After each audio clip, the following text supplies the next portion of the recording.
Anyway, I'm recording. Well, I'm so jarred. We're in space now. What's our show called again? I figured you'd want to start as soon as possible. Hi, everybody, and welcome to Mark Experience's lunch break for Pillar Arisen Season 1! Yay! And also, Oops All Paladins, which I guess Oops All Paladins is an arc in Pillar Arisen Season 1. It's part of it. It's not different. I don't know. I feel like it's a little different. No, it's the same thing. I was going to say, considering one of the things, which is actually what was one of my questions that's going to be brought up, is one of the villains is there. So actually, no. A lot of them, yeah. Yeah, I mean, it's in the same world. That doesn't mean that it's like the same thing. No, it's the same thing. I was going to say, considering the one specific character, I think it's connected. Yeah, there were events that fed into each other and people that you'd recognize from both sides of it. It all feeds into it. Okay, so first question, very important. Did you guys have fun? Yes! Yeah! Of course, we've said multiple times. Of course, right. I just feel like I have to say that every time. No, I hated it. That's why I wasn't going to show up today. No! I'm sorry. I'll do better. No more Pillar Arisen. We're moving on to bypass system. Well, I mean, everyone's like, "Well, if you insist." I mean, if we have to. Oh my gosh! Such a look. We love all your stuff. Yeah.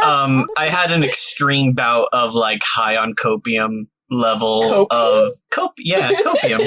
You know, when you're just like in denial. And I sat down and I started making myself a Beam Saber character sheet. Like I'm ever gonna get to be a player in a Beam Saber game. I have now decided that I'm going to at some point run a Beam Saber mini campaign so that Riley can get to play in bypass system, one of his favorite things, and he does not believe me. I don't believe her. I don't think it's gonna happen. I will do it. I genuinely don't. Hey, did you? Okay. I was gonna say, did you believe that we, in regards to that, we'd start doing up more different things again, like tackling the more superhero stuff? I always knew we would go back to patrons because it immediately became one of our most favorite like settings, and I think we really enjoyed the game a lot, and we all like had a great time. And despite the fact that it was like a mini campaign, it still is one of the campaigns we all remember the most of and like the most fondly. So I always knew we'd be going back to patrons, but we're going to be talking about that at the end of the episode. Everyone loves superheroes. Yeah, everyone loves superheroes. Okay. Yes, I totally got off track, but what do you guys think is happening? Oh boy! I asked this in the Eden's Grove postmortem too, of like, hey, what are your theories on what's going on and where this is all headed? I'm really interested to know. Okay, at least in this one, I kind of feel like we have a better grasp because we weren't being... This wasn't an open world, whoop-de-doo. No, we actually had to... Riley learned his lesson with Eden's Grove. Don't give us open worlds. We're bad. The open world wasn't the problem. I truly think... We are just bad at mysteries. Yeah, I truly don't think I'm ever going to do a mystery thing ever again. I have a thing that's not a question. It's just an observation. And that observation is, I am dumb. Specifically for a reason I will say later. I was going to say, we're not bad... I'd say at mysteries, because we've done pretty good. We're all writers. Like, we've sat down and watched movies and shows together, and we've figured out the plot episodes before, like, the thing goes out. Yeah, but your brain, it works so much differently when you're in the setting as the character trying to, like, be the character and think about what your character would do, that sometimes you forget to think about the actual world. But that's part of the fun, but also, on the other hand... It also is very much a don't give us a free world because that did make it worse. You can't say the free world did not. I remember you saying, like, when Eden's Grove, one of the things that you really hated about us doing was anytime you would mention, like, someone doing something off to the side, we would instantly drop everything we're doing to go see what that other person is doing. And then we would do that, like, every episode. Yeah, you guys needed to have a little bit more focus. But, like, the thing is like, Eden's Grove was, like, I don't think it lends itself as well to having weird. I mean, it lends itself well to having weird side NPCs because Eden's Grove is weird. Yeah. But like, it's easier for me to let you guys wander off and talk to a rando for like 30 minutes in Pillar Arisen because like I don't have to like seed hints and clues and like consider like the weave of the mystery in it. I can literally just be like, no, this kobold's just kind of a weirdo. And you talk to this weirdo for a while.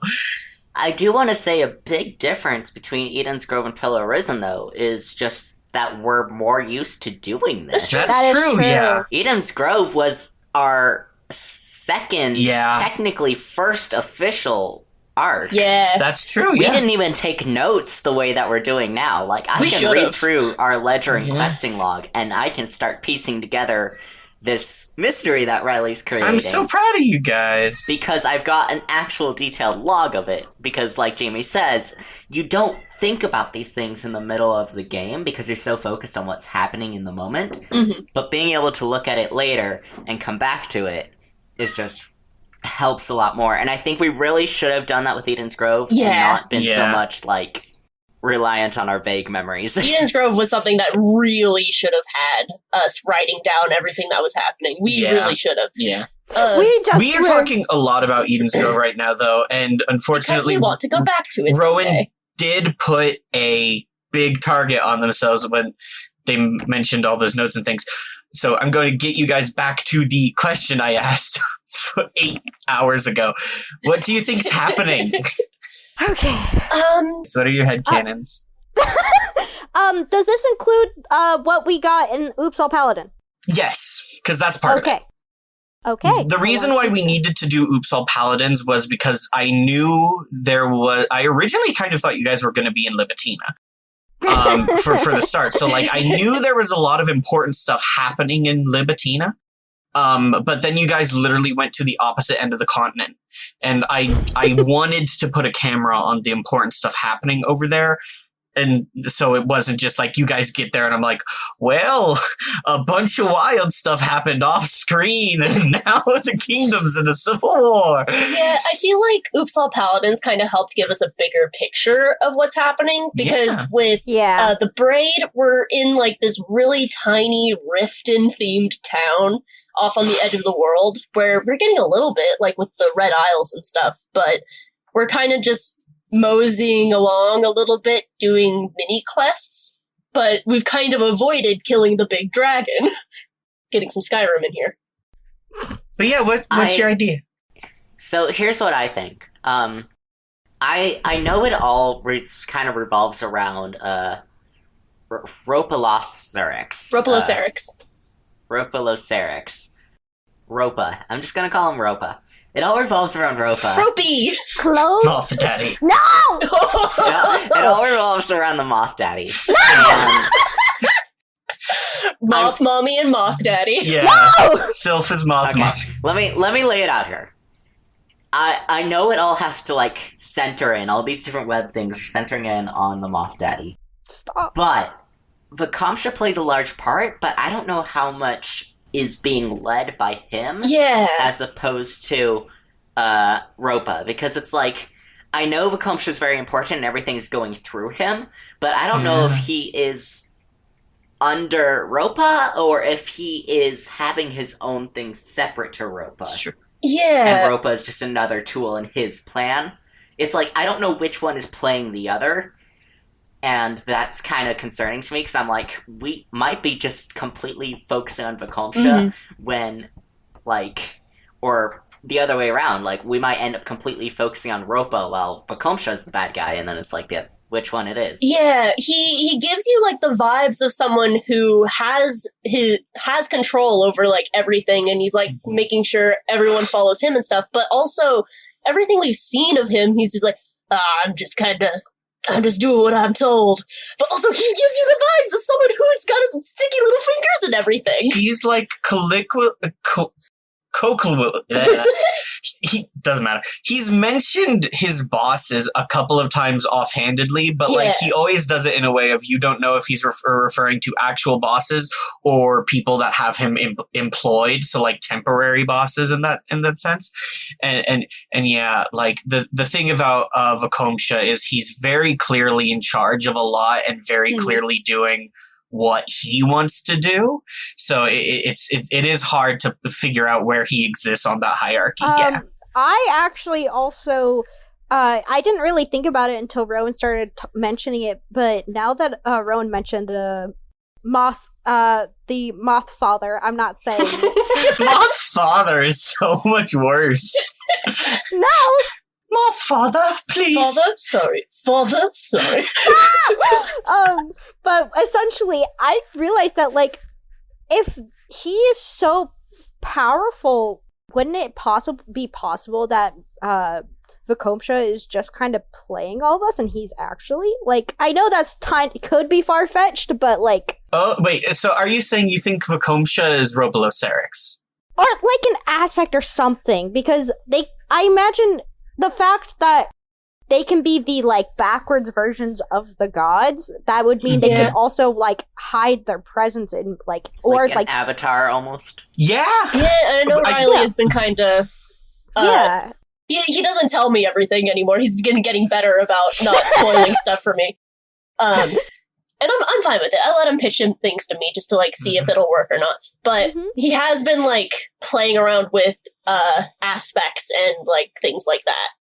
And I did say that this setting is a world in which the gods can actively come down to the material plane and mess around with it. So... Like they can, like, aspects and avatars can come down to the material plane all the time. In fact, I literally have the gods in the random encounter tables. There is just, like, a 1% chance you, like, come into a clearing and, like, you just see a god. Okay. It's like, it's that kind of world. You are my mom. You're my mom. So yeah, like, Vakomsha could absolutely be the avatar aspect of somebody and is just, like, being trying to play it off. Yeah. Being a little awful man's. He does have the vibe of that. Exactly, he's strong, yeah. He was taking on your level 15 characters like it was not a big deal. Exactly, and that's another reason to that, is the fact that when we got our, when we got that aspect with the Paladins and he was there, it was something so, like he's there.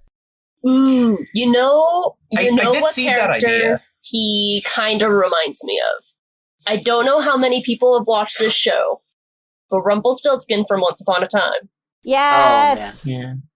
He's like, he's kind of off-minding his own business, kinda, but also, when you meet him, you know he is a threat. Even if you've never met him before, he just gives off that vibe. Every single problem in that show. Yeah, every problem is caused by him. But yeah, I said multiple times that Vakomsha was going to Libitina. Like, I mentioned it. Like, you did. Yeah, a bunch.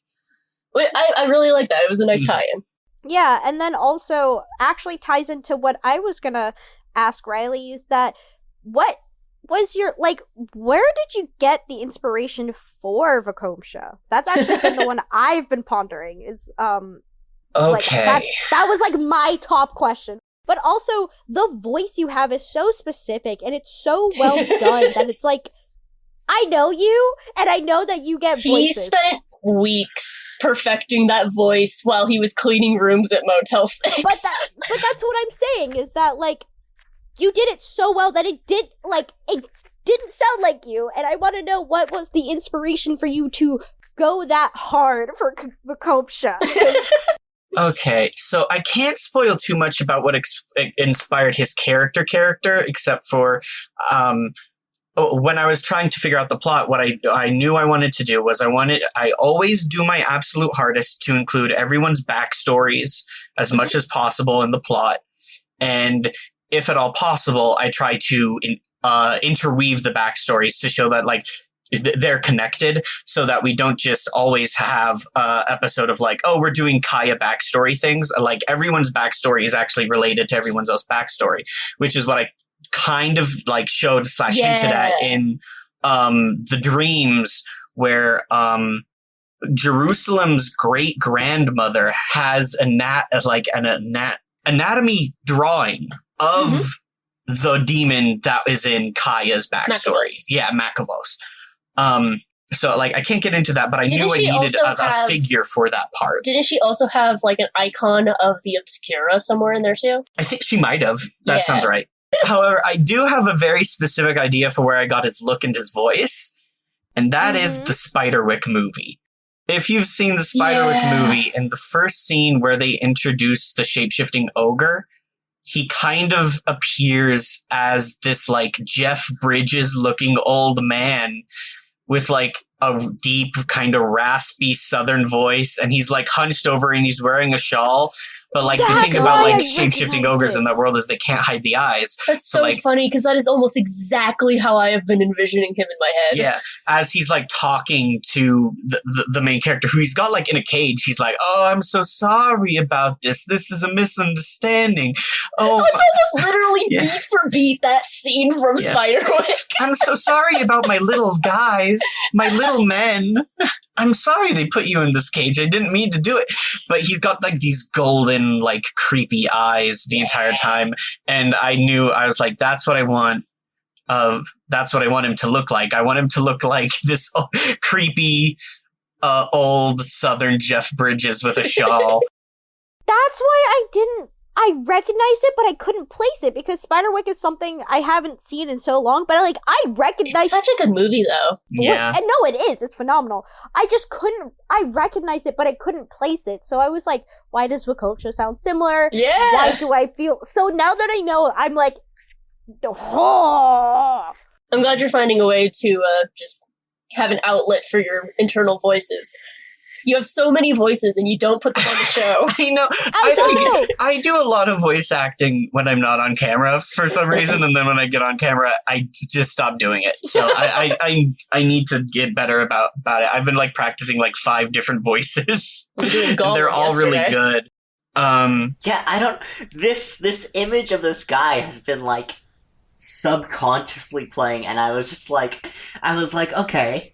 Yeah, I guess I know what you're doing, but I'm gonna go Google the Spiderwick ogre anyways. And then I bring up the image of the guy you're talking about, like, that's Vakosha. Yeah! That has been seared into my subconscious as Vakosha, and I didn't even I'm glad I managed to hit at something. I love how every single one of us is just like, oh yeah, that's exactly what we had in our head before we even looked it up. Yeah, so, yeah. It kind of looks like that. If we ever got Vakosha's face claim. Yeah, I try not to do, like, actor face claims, but I do want to say if we ever got a Pillar Arisen, like, show going on, I would want to point out that Vakosha should look like Jeff Bridges, or should look like that guy, like the guy in Spiderwick who happens to look a lot like Jeff Bridges, and we need to, like, get that. I hope I'm saying the right actor name. I hope Jeff Bridges is the man I think he is, or this is going to be super... No, his name is Nick Nolte, is the guy. No. The actual actor is Nick Nolte, but I mean Jeff Bridges. The face? The guy from R.I.P.D.? Yes, Jeff Bridges. Thank goodness. Yes. Okay, I was right. Yeah. So yeah, I'm glad that we've got some theories and some connections going on, because I want you guys to be thinking about what's happening. There's so much going on with all of the stuff, but, like, we don't have enough information to be able to piece things together quite yet. I promise you there's less going on than you think there is. I mean, like, the thing about, like, Ropolycerix is that, like, we've only heard things in mention of had children with Sylph, and then there was the cult of Ropolycerix. But that's it. So I'm not sure what's going on there. Vakosha is being vague as hell. Don't know what's happening with Vakosha, but, like, they've all been connected in some way, but I don't know how that connection is working and, like, what's happening in the world. Like, what was Vakosha doing with the Obscura? What's Obscura have to do with Ropolycerix that the fishmen were worshipping? ? Also, this is where I was dumb, because I didn't realize until very recently. Why were the fishmen worshipping Macavos? Yeah, Jamie didn't piece together that the thing that the fish people were worshipping was Macavos, the villain from her backstory the entire time, and it hurt me deeply. I didn't need you to get it. I needed Jamie to get it because it was her backstory. And I described the demon in a flashback. It's just, you described the demon, like... Poetically, poetically. But, like, you described them the same, but in a different way in both the dream and when the fishmen were doing whatever. So my brain was like, so Riley used different words to describe these monsters, so they must be different. They're brothers. But when I was going back editing, I'm like, oh. Yeah. That hurt me real bad. Because I was really hoping that would hit a little harder, and it just didn't. Again, it's just being in the moment. Yeah. I can also say that, like, Kaya doesn't really want to voice this quite yet. She's been thinking about it. Vakomsha is a really fun villain to play because he knows the importance of information. I think better than any other character. Any other villain we've had. Like I think maybe the Marquis of the Hollow is close in terms of, like, he knows what's going on and he knows it's important to not share that kind of stuff with people or else, like, his power falls apart. But he doesn't know it in the same way that Vakomsha does. Vakomsha knows like the importance of keeping your enemies ignorant and covering up things. And, like, so that's his main thing. The reason why he's being vague and cryptic, it isn't just me, like, putting in villain flourishes. It is like Vakomsha genuinely doesn't want anyone to know anything about what he's doing. Yeah. And, like, he considers it very important that people don't piece that together. Yeah. Another question was just something that I've had in mind, because I know that I remember Riley asking, when I made Lois, Riley was, like, asked about the mom and stuff, and when I was like, I don't know, he's a street orphan, I don't know, Riley was like, cool. And so, did you always plan for the Obscura to be in some way connected to Lois's background? Yes. From the very beginning. Damn. Okay. Like, damn, that was great. Because when I was setting up the plot, I was like, I want everyone's backstories to be heavily involved in what's happening, and I want it all to interconnect. And the things that, like, the backstory pieces I knew about Lois were kind of separated into two halves. Oh, no. One half is, their before life, when they were, like, with their family, and then their post-life when they were taken to the Feywild and raised by Sylph and, like, in this, like, magical fairy area to become this, like, kind of Fey magic powered bard.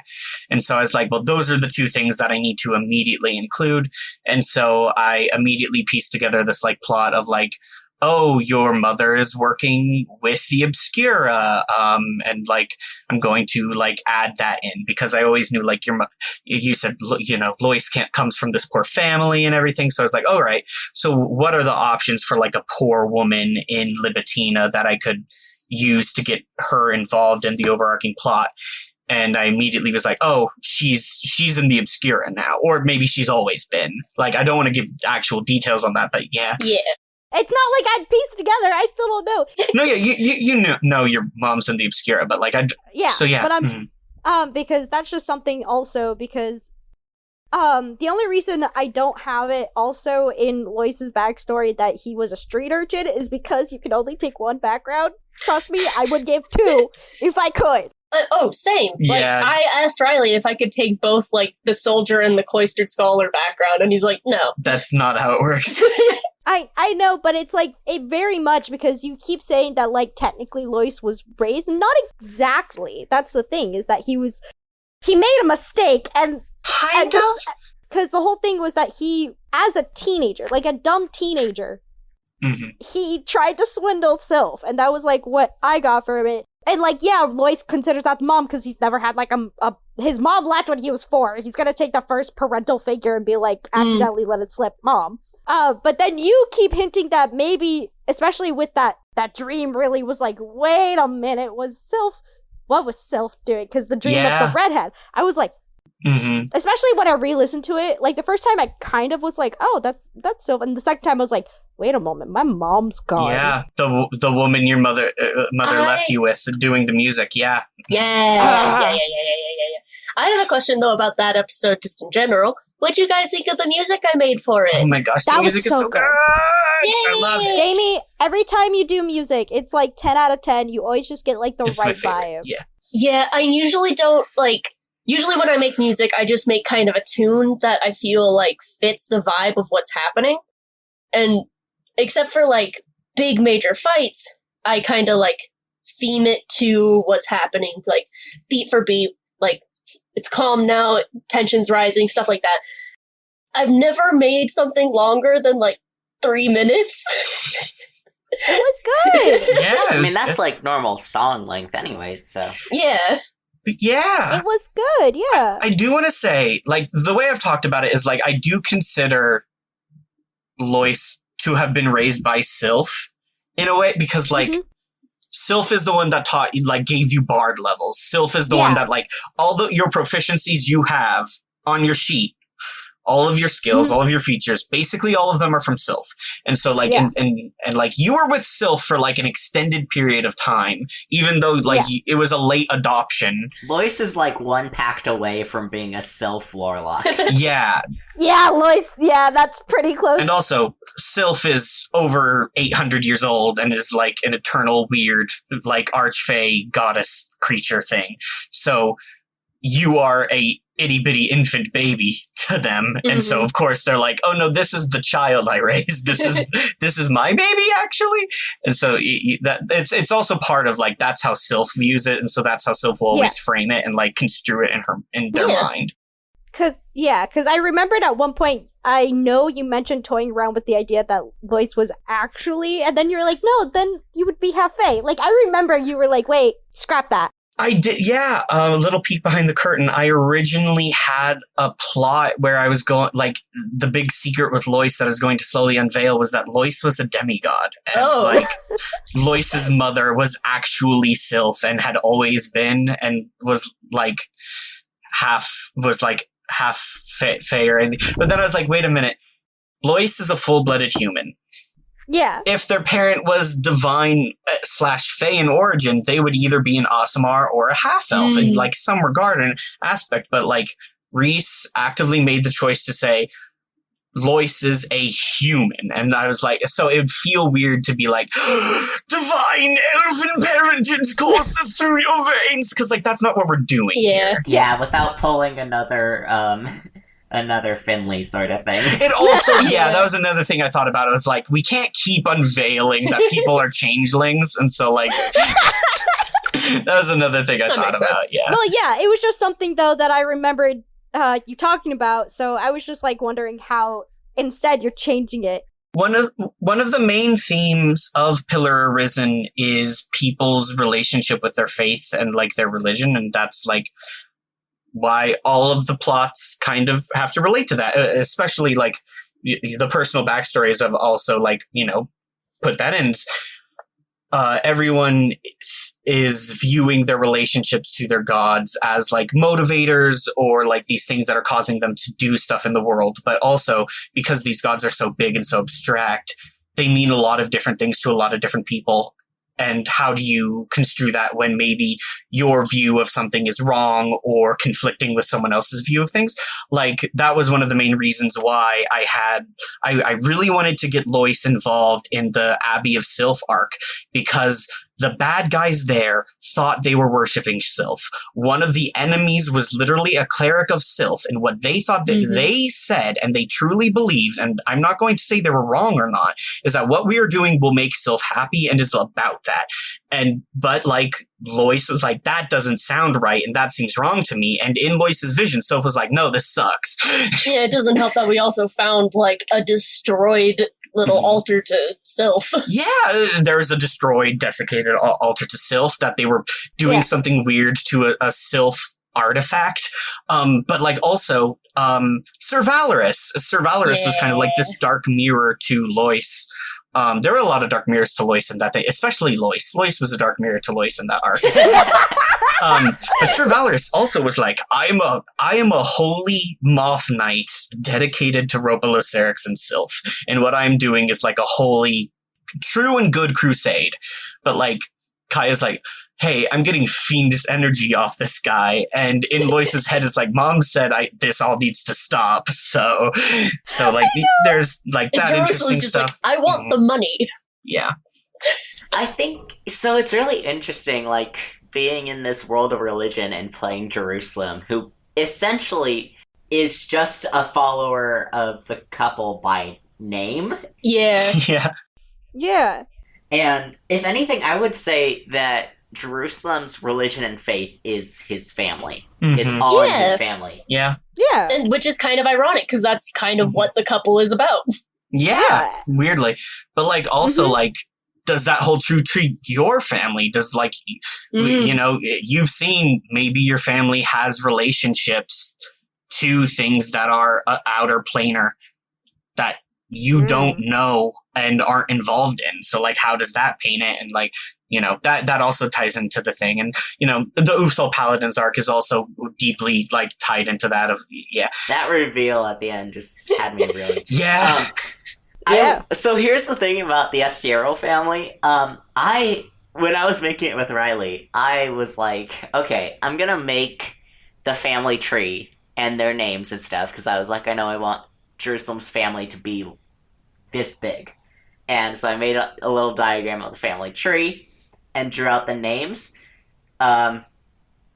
And then Riley did literally everything else to create the family. All of their roles, all of their jobs. Like, I did a bunch of researching into how how mafias are and like mobs are formed for it and everything. Yeah, Riley is so good at improv, but when it comes to writing, everything is on purpose. Nothing. Yeah. He has fleshed out every single thing about the world, including the NPCs. I know. And Mooney was just supposed to be like a funny reference to Sonny, to the Uncle Sonny and The Godfather. Yeah. I've known what Heliopoly looks like since you got that first letter from her. Oh. And I've known exactly where she was and what she's been doing since then as well. And I've been dying to get her on screen and involved somehow. So it made me extremely giddy to drop that anvil on your head. We are interacting with Uncle Mooney now, so maybe we'll get pulled more into that. Yeah, we're slowly unveiling stuff about Uncle Mooney and his whole thing and stuff. I love Riley just kind of playing to the family's competitiveness. Yeah. Surprisingly, Heliopoly and Mooney kind of like working in tandem on opposite sides. Yeah, I kind of have a question for Jerusalem. And this is less of a question and more of just like, I don't know, but it's because Kaya is extremely upset about how season 1 was going near the end of the finale. Oh, same. Just like, what's Jerusalem's plan with that whole thing going on with Uncle Mooney and like killing that other person? Okra. Yes, killing Okra. Because like, Kaya is, she hates killing for no apparent reason. Like, just because you don't like that person and want to be where they are makes her extremely uncomfortable. Like, she'll kill out of necessity, but there's no necessity here. So, like, she wants to know what Jerusalem is going to be doing. Oh yeah, so Jerusalem's like, how do I put this? He's a bratty kid, obviously. Yeah. And he like hates authority, but the moment it's someone in his family that is authoritative, he kind of loses, like, all ground that he stands on. So he's going to defer, basically, to anything Mooney does. He might sass Mooney a few times, which he's already done. Yeah. And he still does, like, have his own opinions. But as long as he's there, he's going to be, kind of just, you know, following his mentors and his leader. These are the people that have raised him and who are, like, his idols, are the people in his family. Yeah, and Jerusalem has shown to have, like, a deep respect of his family. Yeah. One of the few things Jerusalem actually does have respect for. Yeah. Yeah. And so when they tell him to do something, he's going to do it. And, you know, eventually, the moment he's not in their presence, he might decide to do something else. But we saw that with the Lumi family. Yeah. Yeah. Well, the Lumi family, again, are not his family. I have kind of an offhand question about the Lumis. What's Luxabel up to now? Oh, what's Luxabel up to now? You guys were going to find out back when season 1 was going to be longer. It was going to be the first thing you found out when you go back to Xandria. Oh no. But since I decided to end with Oops All Paladins as the final arc, you're going to have to wait till season 2. No. Yeah. Let's start it with that. I do want to say, they got back to Spider's Keep. She took some time to herself. She's healing. She's resting. She probably wore a face mask made out of a gel of some kind. But also, Spider's Keep isn't particularly happy with her either. And she herself is actually in some hot water. Oh. Interesting. Mm-hmm. Huh. And the Estiero family did follow through. They're like, we're mad at you for messing up this relationship, but also we have no choice but to take your side, and so we will. And they did, which is partially why the Lumi clan is in like hot water back in Spider's Keep. But I don't know that we're going to get to that for a bit, but that's okay. I do just want to lay out Uncle Mooney is his plan is from what you understand, he moved to Grayscale, went to Shadowhorn, and started calling his underlings and the people that answered to him there so that he could gather up enough wealth and influence to make a run at the Dragonhead. Grayscale's government is bilateral. It's split into 2 sections. It's the dragons and the dragon heads. Each major area has a dragon, and those areas have someone that actually does the running for them called the dragon head, which is chosen basically as who has the best ability to add treasure or whatever, I hoard to my hoard. Whoever can grow my hoard the best, I will appoint as dragon head, and they will basically become the person that is in charge of this area. And Mooney wants that job, but he couldn't get that job because his forces were being spread thin by the Obscura, which is why he had to call in Jerusalem and his cousins.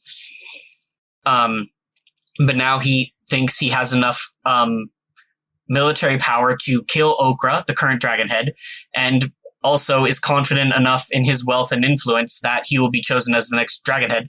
So Mooney is making a play to become governor in a different country. Yeah. So I'd be interested to hear how Jerusalem thinks that will play out in the Estiero family, and what Jerusalem thinks on that. I mean, as far as that goes, it sounds exactly in line with what the family does. Get riches and add to the family's thing at any cost. And basically, Jerusalem is just kind of saying well, if that's what the government of this place already does, then we're basically assimilating an entire city into the family's treasury. I mean, yeah. So again, Jerusalem sees no problem with it because it's just part of the business that his family has done and has always and will do, and eventually Jerusalem may do some point in the future once he that would be. I would love to see Jerusalem make a play at becoming a Dragonhead somewhere. Oh, he probably wouldn't, but it's just it's this concept of anything he sees his family do, he's I'm going to do that and better someday. Because he's so full of himself. That would be really fascinating. I wanted to get a dragon on screen this season, but it didn't happen. Yeah.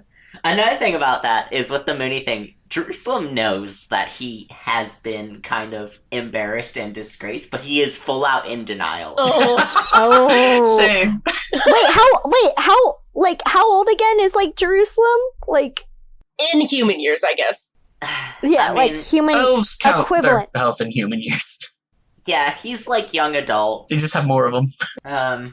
Equivalent to a human, how old is he? Maybe emotionally. Oh, human mental age. Where's Jerusalem at? I'd say.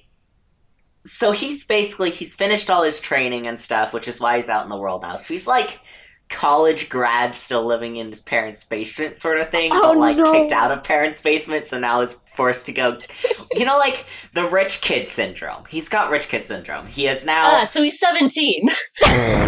So he's like 180, 190 around there. I'd say closer to like immature 21. Okay. Oh my god. Like he has finished college. He is out in the world, but he still has a lot of this like. Mommy and Daddy have paid all of my, like, bills and paid off my car. I've been living in my parents' basement this entire time. I mean, maybe not even that. Like, maybe think, like, more rich kid. Like, they have paid for his rent on an apartment till now. They're still paying for your butler. They're still paying for his rent on an apartment till now. Like, this is the type of kid who has never learned to do the laundry because he always had a maid to do it for him, sort of thing. He doesn't know how to cook. Exactly. Speaking of Crumpet. Oh, yes. Important question. Yes. Who's everyone's favorite NPC from this season? Crumpet! Honestly, Jag and Crumpet are very much I was going to say, they're both oh my pretty gosh, good. It breaks my heart how much Jag hates you all. Yeah, fair. Honestly. If we never see him again once we get him home, I understand. He fully said he was banning you from his shop. You cannot do business with him anymore. Yeah, he did. He straight up did that. Yeah. It was just like, I don't know, because also at the same time, I really liked some of the Obscura members. Like, may they rest in peace. Yeah. Like, I do really like Vakomsha, though. Does he count as an NPC? Vakomsha counts as an NPC. He's a non-player character, but he's... Vakomsha is not my self-insert. I want to be clear. No, because he's a villain, I just see him as like a different level as opposed to a generic NPC that you have. Okay, who's your favorite character not counting the player characters, I guess? I want to say, like, that's... Barkley. I love Barkley. Yes, Barkley. Barkley's so good. I think Crumpet and Barkley are tied for me. Oh, we need to find Barkley's friend. Yeah, he has a little moth friend that Barkley showed up with two things he said he'd like to do. I would like to go help the Abbey, and I would like to find my moth friend. And you all belligerently refused to do any of that. I mean, we did the temple. Kaya was completely on board with that. Listen, you barely did the temple, and that was because you literally had to get knocked out, tied up, and dragged to the temple. And even then, you guys tried not to do it. Kaya was like, "Guys, we gotta do it." Kaya was the only one that was interested. Listen, Lois was saying, "Okay, we got it," but later, when we're not half dead. You know what really made me upset with that whole arc? And by the way, I do want to say the Abbey arc is my least favorite arc in the entire thing. Oh no! In my notes, that is labeled as the Lois arc. Like, I thought that was going to be like the big moment for like to get into Lois characterization, Lois's relationship with Sylph, and like flesh that all out. And instead, Lois just actively refused to do that. Yeah, because we got TPK'd, and then when we got there, we were all at 1 HP. Lois just was completely disconnected from all that. And we skipped ahead. Right. Reese had a question about that. Oh, yeah. Yeah, I was going to say, where would we have, like, how would things have gone? Because you said you had to fit it because of that. I did. Of the TPK. What were your, like, ideas, like, of what would happen? I mean, obviously my skeleton for, like, the arcs is very loose because I don't know what you guys are going to do and I don't want to railroad you, so I give you as much freedom and, like, ability to do whatever as possible. But, here's what I thought would happen. You would travel to the town. You would not take boat. So I imagined you guys were going to walk through this forest and like see like kind of the wildlife and what it's like in grayscale, like at large and not just in Xandria. So I thought that was going to happen. I thought you were going to meet the fleet drakes there. Like I really thought all of that was going to go down. He told us to get there as quickly as possible. Boat is faster. But that's why I gave you guys 2 weeks notice. And then you guys bullied Jag into giving you a ride and like hacking the system to get there in 4 days. And I was like, oh no. But like what I thought was going to happen was you would travel to the town, you would get there, you would go meet up with Mooney, who would then explain the situation very vaguely and basically and be like, our first step is we need to get rid of the Obscura. And so, like, I thought there was going to be this arc where you investigate the Obscura's base, you find out it's not really their base, and they're like, that's just like their town front, and they're doing this job in the swamp, and you guys would like trail them / like track them into the swamp and find this like abandoned abbey, and then Barkley would be like, oh, that's the place we gotta go, and then like Lois would be like, oh, that's important to Sylph, so it's probably important to me, and you guys would like plan out this like break in Ocean's 11 style, or like maybe do a siege. I thought it might be fun to do siege warfare where like you guys like do like a whole little war on this tiny little like fortress. Oh my god! And eventually like draw it out. Like I had stats for like siege weaponry and how much it would cost to like rent that stuff, and like how Mooney would be like, okay, if we got to get rid of them and they're like protected in a fortress, then let's get rid of the fortress. And then like you would, do that, you'd break into the fortress and then you'd go down and you'd face Sir Valorous and that all like okay, that's about the same. Yeah, but I also didn't think you guys would kill the Obscura cell there. I really didn't think you guys were going to do that. I really thought... They tried to kill us! I was going to say, they were trying to kill us! I really thought they were going to get away, or you guys might hire them, or, like, keep them alive for questioning, maybe take them, like, prisoner. Well, we did for 2 of them. Tried. Not in the same way that I thought. Yeah. It's just, the situation had gone so wild and so out of control by the time you got there, that, like, you didn't really consider... It just straight up spiraled. Keeping them alive as a possibility.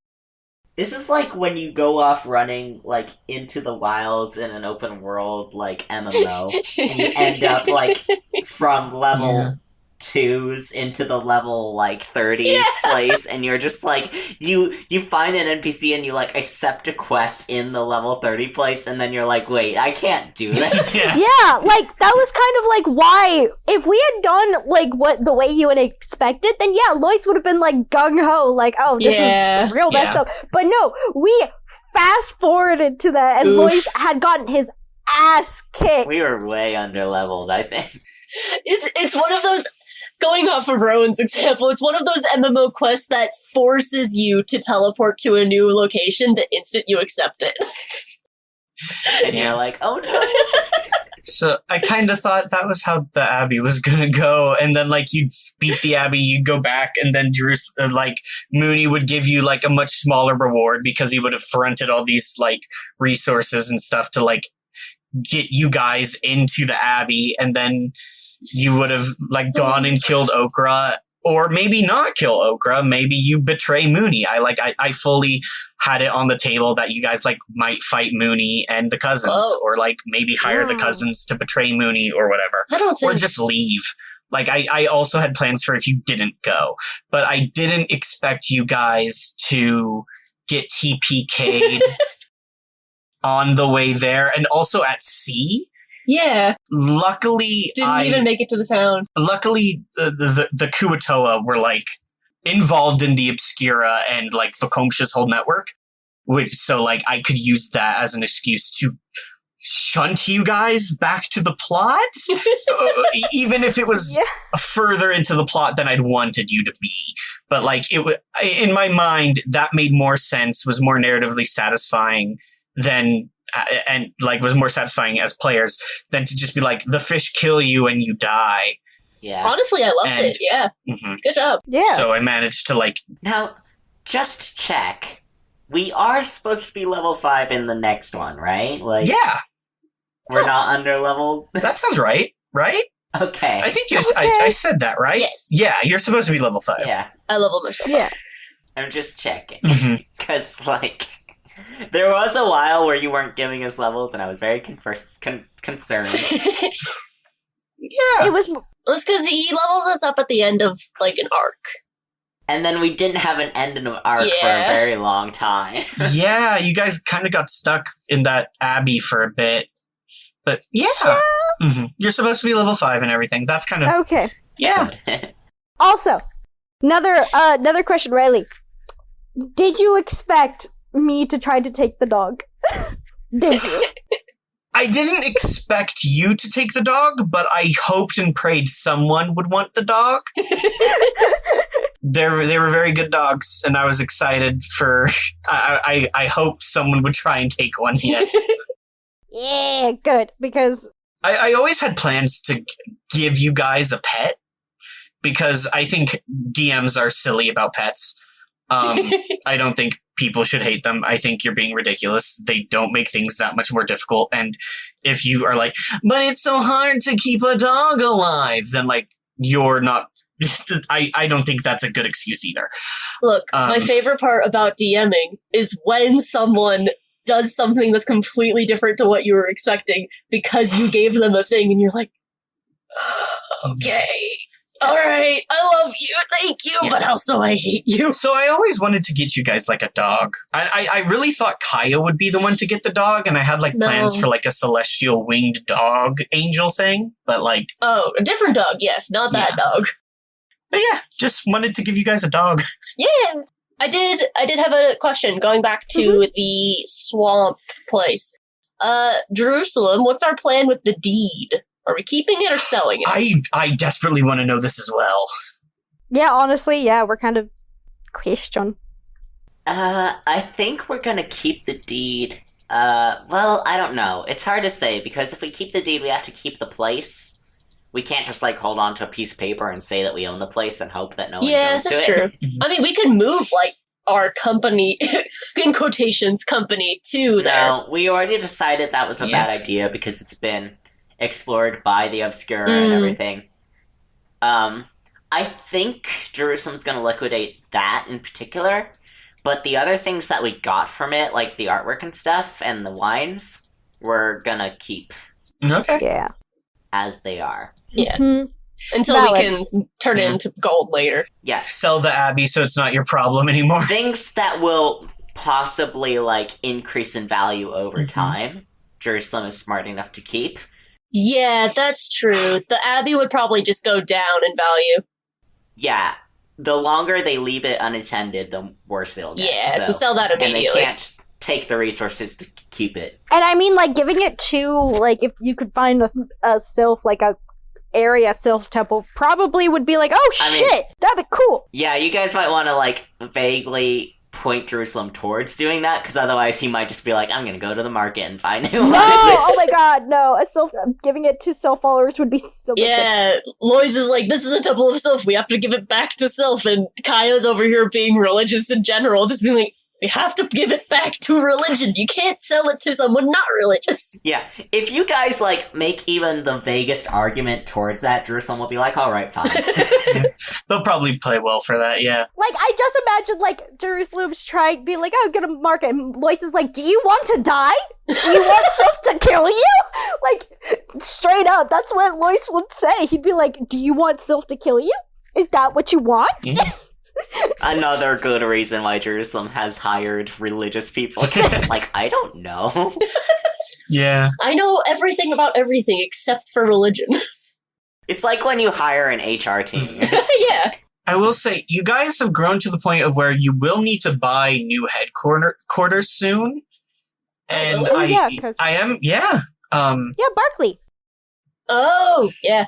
Yeah, I don't think there's that many rooms at our guild. There is not. I've laid out the layout of your guild. It's like 3 huts in like a communal garden, and then an office with like a sitting space and a kitchen. So like 4 buildings, 3 of which are very tiny, like bedrooms, and like a shared garden. Yeah, I think most of the time is spent in the sitting space. Yeah. But like, yeah, you guys will need to like start shopping around for a guild hall eventually. And I am extremely interested for the part of the campaign that becomes like... I'm so excited for that downtime episode to happen. How much money do we have? Eventually you guys will like have a castle.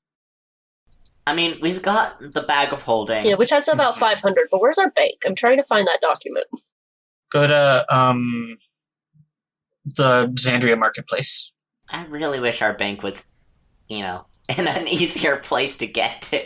It's in the town you're supposed to be in all the time. No, we wish it was just its own thing. So that we could look at it easier. Yeah, instead of going to, like, oh, well, more shops and Andrew Mark. Because it's our thing as well as like in the. Can we just keep it on the same document as the bag of holding? Like, these are the Braid's belongings sort of thing, and this is what you have on. If you want to copy and paste, sure, but please keep that area there because I need to have an idea of what is located where exactly. Let me do that. I'm on it right now. The Ahmed's... I still haven't spelled amethyst. And I never will. I don't know how. AMETHYST. I'm not hearing you. I don't know. No, this is funny. It's funnier if Riley never learns how to spell it, because then we can get a t-shirt with... Okay, if we sell the Abbey, that gives us a minimum of 25k. We could probably buy something with that. If you want to sell some of the NSFW paintings of self. Not the one SFW? It's up to you, man. If anything, I feel like we would sell the one safe for work and 3 of the non-safe for work. I'm just saying, keep one of them. You guys could probably afford a pretty nice and reasonably sized guild hall at this point. Yeah. Again, Jerusalem wants to keep the gems, the paintings, and the things that will probably increase in value as time goes on. Yeah. You're gonna have to roll a percentage thing. What do you mean? To see if they increased in value. Oh, that's not how this world works. Riley rolls for the economy of the world, whether inflation happens. There's not a stock market. I mean, if a war happens. Yeah, if a war happens, which is seeming more likely by the second. Which, also, I actually have a question in regards to that in Oops All Paladin. Yeah, Oops All Paladins questions can be here also. So one of the things I had a question about was in regards to, I remember you said also that you already had the idea, and then I was like, oh, I'm gonna play this as Mordred. So who was originally gonna be the scapegoat for that kind of deal? Ooh, I don't know, because the second you talked about wanting to be a Mordred character, I literally just deleted mine from the list. Do you guys want to hear the full list of the knights and who they were supposed to emulate and stuff? High Prince Camael was always supposed to be the King Arthur, and Liminus was always Merlin. Yeah. Sir Sabermore is clearly Lancelot. It's me making fun of Lancelot. Sir Hallister, who is the Sheba Husky mix dog man, he's supposed to be Sir Kay. How dare you make the very nice dog Kay? Look, I love him. Sir Caspian, who he was the paladin bard human who had his hair up in a top knot. He was always supposed to be Tristan. Oh my god, that's the top knot. That makes so much sense. Yeah. I always knew Cassius was going to be an Agravain, betrayer type, but I don't think he was originally going to be Mordred. I think he also was maybe he was planned to be Mordred. And then we have Gale Hart, Dame Rena Macarena, who is our Gawain of this setting. Then Olympia and Melanie. Sorry, I deleted them. I don't know who the original. I don't remember anything about the original Mordred. I'm afraid. For the audience, if anyone didn't piece it together, Gale Hart is Galahad. Yeah, half Cyclops, half giant. Yeah, half gay. Half gay. I was gonna say half gay. I'm 1/4 gay on my mother's side. I always had a very clear idea of what I wanted to do with Libitina, and I was really excited for it. Originally, there was going to be some more Dark Souls-y stuff happening there. I'm now imagining if we had started in Libitina. Yeah! Our characters doing that plot. And I don't like it. I don't think we would have survived. You wouldn't have been dealing with things on that level. No, that's true, because we did start at level 15. You would have been starting at level 3 there too. Mm-hmm. You guys would have been the first couple arcs are you guys just dealing with minor things. I don't think you would have even started in Crown Cove. I would have asked you guys if you wanted to, but like you would have started in like a big city, but probably not the capital, because I didn't want you guys starting in the capital of Grayscale either. So you wouldn't have been in Crown's Cove, and like the first couple of arcs would have, been the exact same thing. Just, you would have been taking quests and jobs from people in Libitina, and instead of a bunch of lizard people, it's a bunch of big buff people. And well, I'm honestly glad that we started. Instead of a quest from Uncle Mooney, you would have gotten a quest from Heliopoly. Ooh, interesting. I am glad though that we started in Xandria and like are working down there because of that we got to play Oops All Paladins. That is true. Yeah. Mm-hmm. You would have done something similar to Oops All Paladins or similar things to Oops All Paladins. But Oops All Paladins was unveiled. Better. Oops All Paladins was a lot of fun. Yeah, especially because it was fun playing, like, I'm just not the biggest fan of Paladin. I've tried my hand. It's not my favorite class, but it was really fun to play with that as well, especially with building, like, why was there someone who follows a chaos deity that's, like, the antithesis to the whole country deal in this and all that. That was fun to work out. Yeah, I think you had, like, one of the better thought out and, like, fleshed out, like, divine relationships of the Oops All Paladins crew. Yeah. But yeah, in season 2, I'm definitely gonna have you guys start making your way up this up this continent. Yeah, we still need to find the boat. You're gonna find the boat somewhere in here. I was gonna say we said we'd get Jag a boat. Yeah. You said you'd get Jag's boat back. Yes, because a sailboat is like 10,000 gold, and that would be like. Oh. Uh-huh. You're gonna have to rematch those fish. Admittedly, they have less members now, but yes, and you're more powerful. We got one level. You all got one level. Oh, I'm ready to go back against those fish. They lost multiple members. Yeah, I have a scythe Jerusalem specifically got a feat because of those fish. Same with Kaya. You're prepared for him this time. I know I have a scythe now, so I can actually do damage. Mm-hmm. Like harder damage. Oh, yeah. Did you? I don't remember what you did with those weapons. So, like, the idea for the opening of Season 2 is, like, what originally I thought was going to be, like, the cliffhanger ending of Season 1 was you guys would, like, finish up the Okra Mooney situation, get the boat back, sail back to Xandria, and then there'd be, like, there's, like, a big thing happening in Xandria right now that would be the catalyst for the final quest, and then we would end on a cliffhanger, and that would be the end of Season 1. But now it's just going to be, like, the big hype start to Season 2. And then, for Season 2, I think I'm going to start having you guys start moving up. Yeah! I think that would be a really good idea. Mm-hmm. Fangleam looks fun. Yeah, that's the capital of Grayscale. It is this huge city built very high up on a mountaintop above a waterfall. Mm-hmm. And that waterfall cascades down to become the Southwell River. And that's where all the gold dragonborn and a lot of the precious metal dragonborn, like the platinums and like the mithril and like those dragonborn live. And their dragon is the Golden Dragon, who, if you look up in the corner of the map, they are the one that commissioned the map. Oh! Yeah, made in service to Archbishop Halo, the Archbishop of Halo, Head Minister Sunna, Dragon Head of Fangleam. Yeah, cool. This map was made at the request of the Golden Dragon that lives in Fangleam.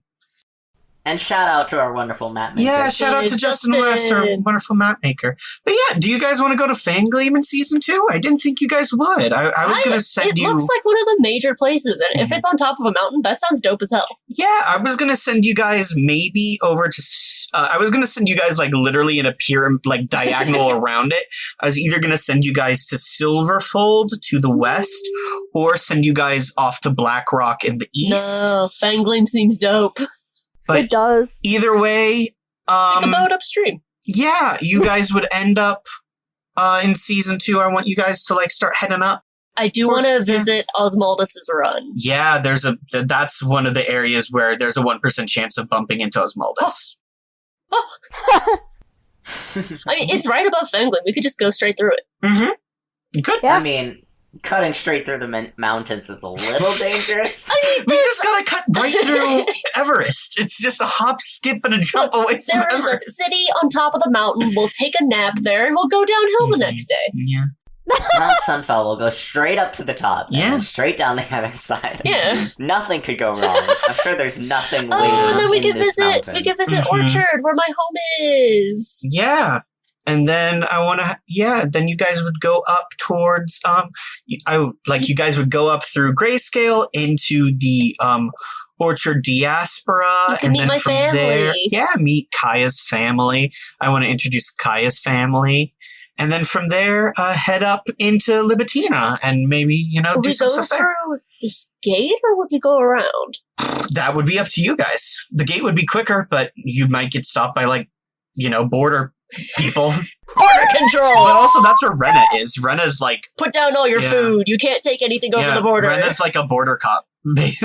We have to go around, guys. Yeah. No, I want to meet Rena. No, That's true. I Mhm. want That's to true. meet Yeah. Rena. So, But if you go around, you have to cross through a bunch more desert. It's like extremely Yeah, it's dangerous. And then true. you have to cross through like mountains, maybe. Dagger Pass seems terrible. Dagger Pass is a shortcut in I if mean- you're way over here. Unless there's like a clear reason that they wouldn't like us going through that gate. I'm sure Yeah. Mhm. it's fine. I mean, Lois is technically a citizen. Lois is a Yeah, citizen of Libitina. That's That is true. Mhm. And honestly, Kaya's probably been there before. I literally asked you this question and you said she had never been to Libitina. Really? Because I was Yeah. like, you went to school in Libitina, right? And you were like, nope. And so, Oh, no. I said that she went to school somewhere around here, but Yeah. I feel like she's probably visited at some point. She's traveled a lot. we can change it, but you said she's never been to Libitina. Really? Yeah. Jerusalem's gonna go up to Dominion Gate and they're gonna be like, wow, what's an elf doing so far south? And he's gonna be like, well, It's funny you'll you be say surprised south. to hear where I came from. Yeah. If I said that she's never been to Libitina, yeah. Or you don't have to go to Libitina. You could also, head west and maybe enter. You could go to Ravenfoot Bog and meet Crumpet's family. Ooh, let's go to Sylph's You can go to pasture. Sylph's pasture and Yeah. just hang out with Sylph. And then you could go up and there's Spider's Keep. You could just walk to Spider's Keep if you wanted. Well, walking's a bit. Admittedly, Taurus is roughly the size of South America, not South America, Africa. So it is a Good. bit of a journey. Yeah. Considering it was going to take us 2 weeks to go from Xandria to Shadowhorn on foot, Yeah. There are fast ways of travel. We could there are faster ride on ways. Kaya's back non-stop for a fortnight. You could ask Jag to rent his boat again.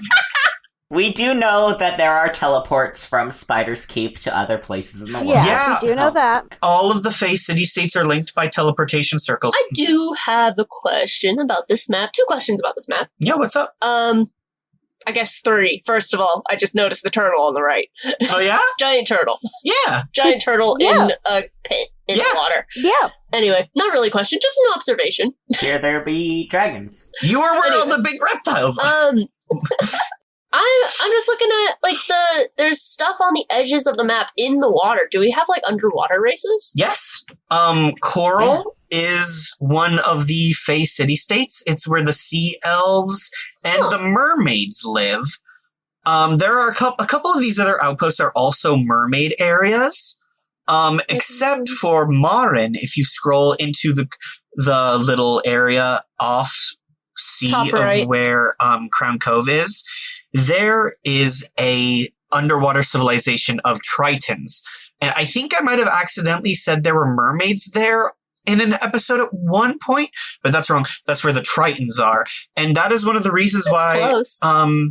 Libitina isn't afraid of a navy attack from Grayscale. Because they have a relationship with the Tritons that live in Marin, so that if you try and sail around, one, you have to get through the Lilymont Navy, which is a whole thing. There are underwater volcanoes over here. And then if you manage to get all the way over here and you sail into this, what's a water incropping into land? If you make it into the cove, the Triton people will just swim up and get you. So Interesting. they're very, very safe. Riley, I would like to state, for me and for the audience, if we encounter mermaids, all bets are off. I'm dating a mermaid. Me, as Reese, who has always wanted to date a fucking mermaid. For the audience, I'm sure you can find this map on our website. We've talked a lot about this beautiful map that Justin has made us. It is the map of the Taurus continent on the planet of Almora, and it is on our website in the Pillar Arisen area, and you can look at this beautiful, fantastic website and finally see what I geek out about once in a Pillar Arisen episode.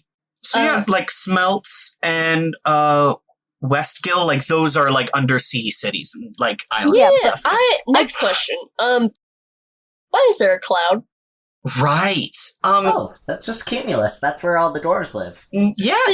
This is actually deeply involved with Kaya's god, Osmaldus. Just live on a cloud. Yeah. The thing about like that we kind of hinted at and talked about is that before Osmaldus was a god, back when they were just like a primordial air elemental, during the Great Culling and everything, like some sort of conflict, something really big and scary was happening in the plane where the elementals live.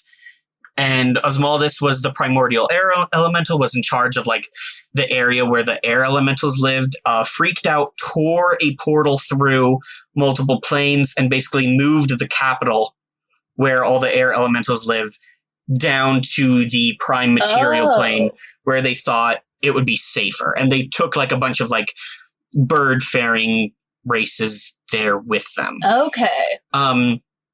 Over time, the dwarves came out or underground because something bad was happening in the Underdark that no one knows about. Bad stuff is happening everywhere. Yeah, bad stuff was happening everywhere. And they eventually, meet up with the bird people, and they start forming their own civilization, Refuge. And over time, they start joining the air elementals and worshiping Osmaldus, and all that worship elevates Osmaldus from a primordial air elemental to a full-blown god and kind of shifts what they are. But Cumulus stays there and is the capital for Refuge. It's still there.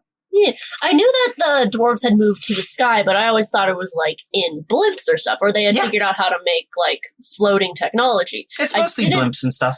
I didn't know there was just a straight up cloud you could live on. There is a big cloud city also, yes. That is their capital, but yeah. I like how all the little triangles for Refuge are just like mountains, mountains, mountains, and then off to the right, cloud. Yeah, big cloud city. Yeah, that's where that is where the capital of Refuge. That's where Refuge's parliament is, and where the main temple to Osmaldus is. So maybe Kaya will make a pilgrimage there one day, and maybe they can meet Osmaldus there too. Yeah, she's been thinking about something that Vakumsha said actually.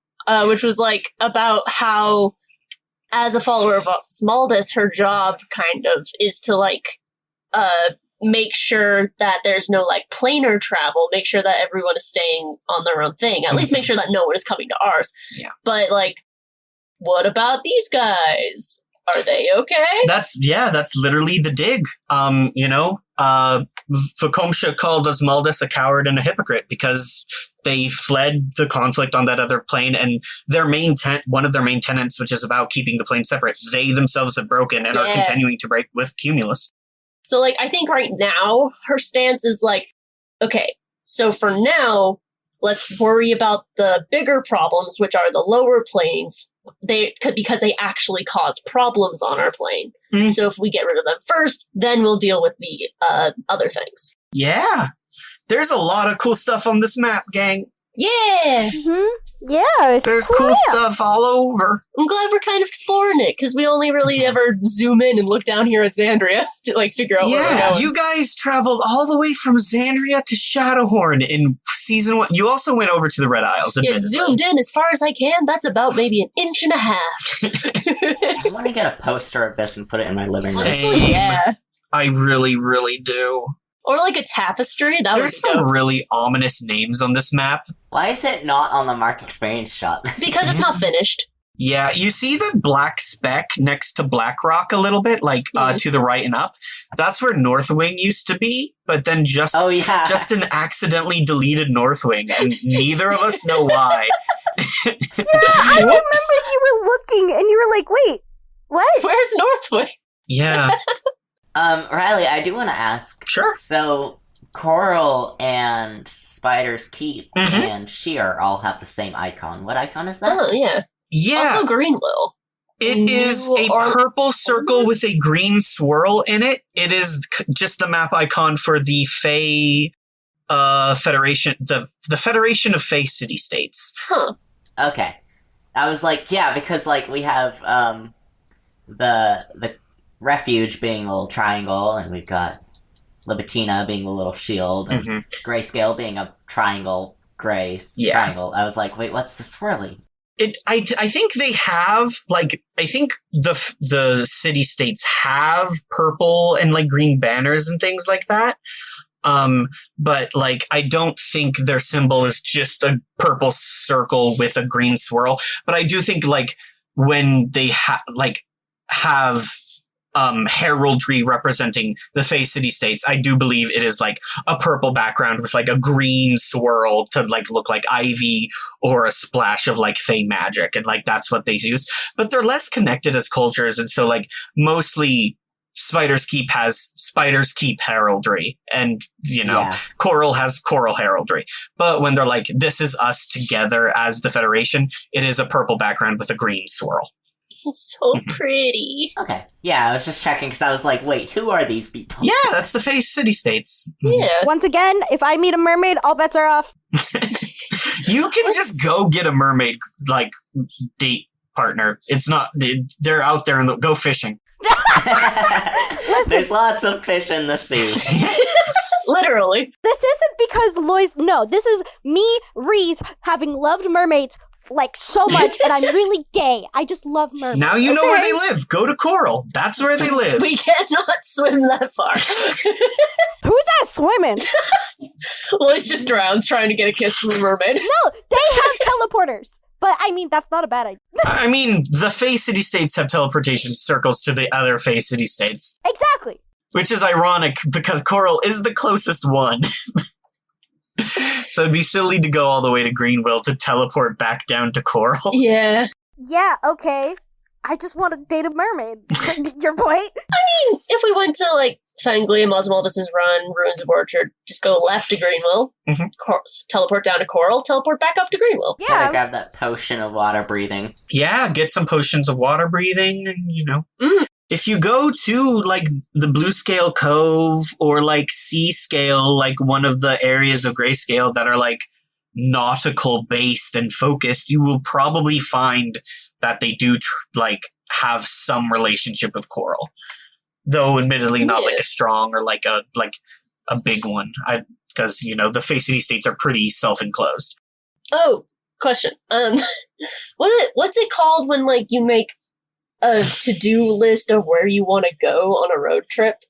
Like a bucket list? No, not a destination. Oh, I know what you're thinking of. No, I know what you're thinking of.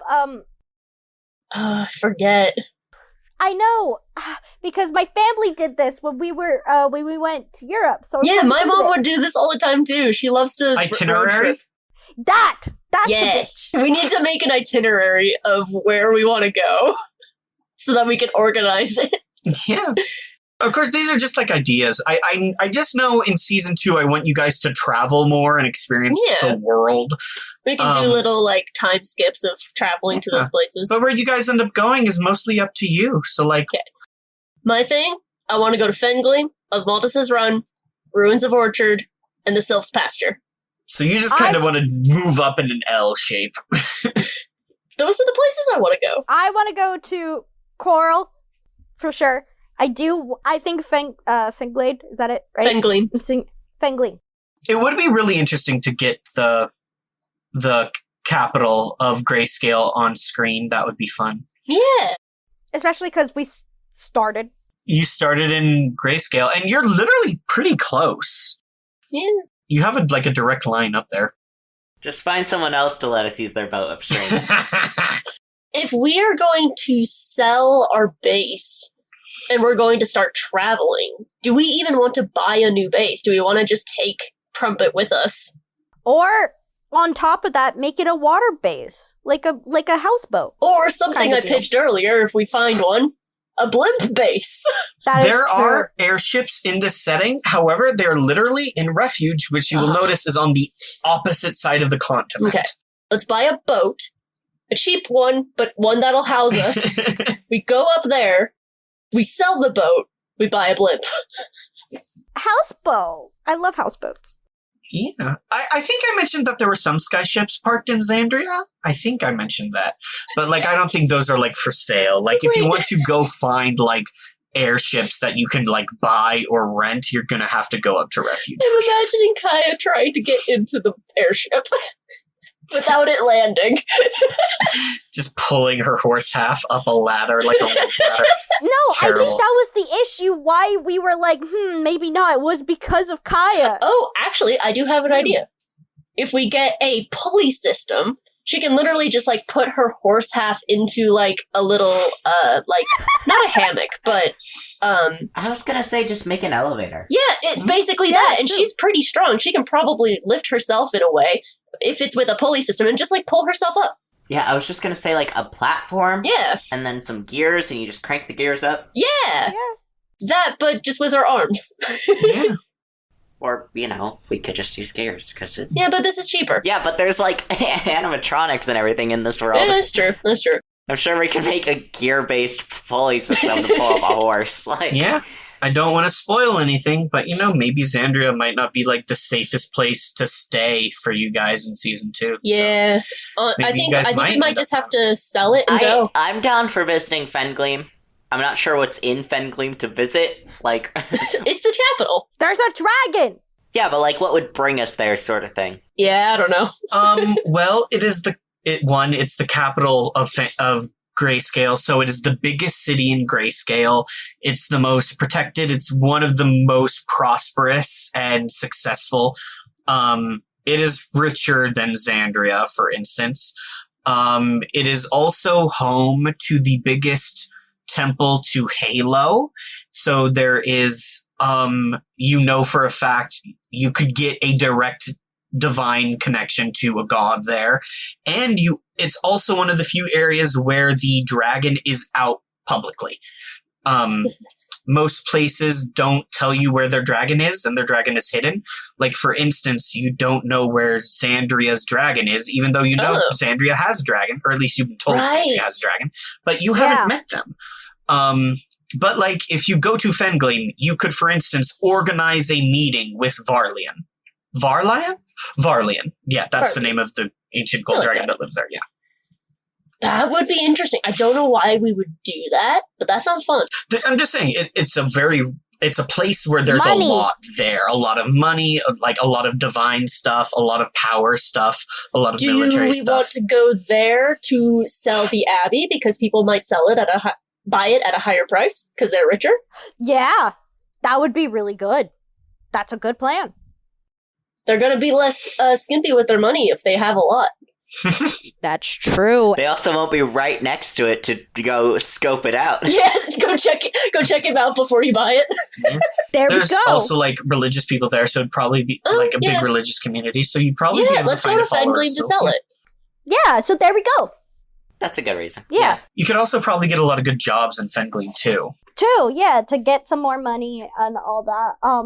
Is this where we want to transition to I think if you guys don't have anything else you want to talk about for Pillar Arisen, we can wrap up the Pillar Arisen section and we can start talking about the next thing we're going to do in MXP.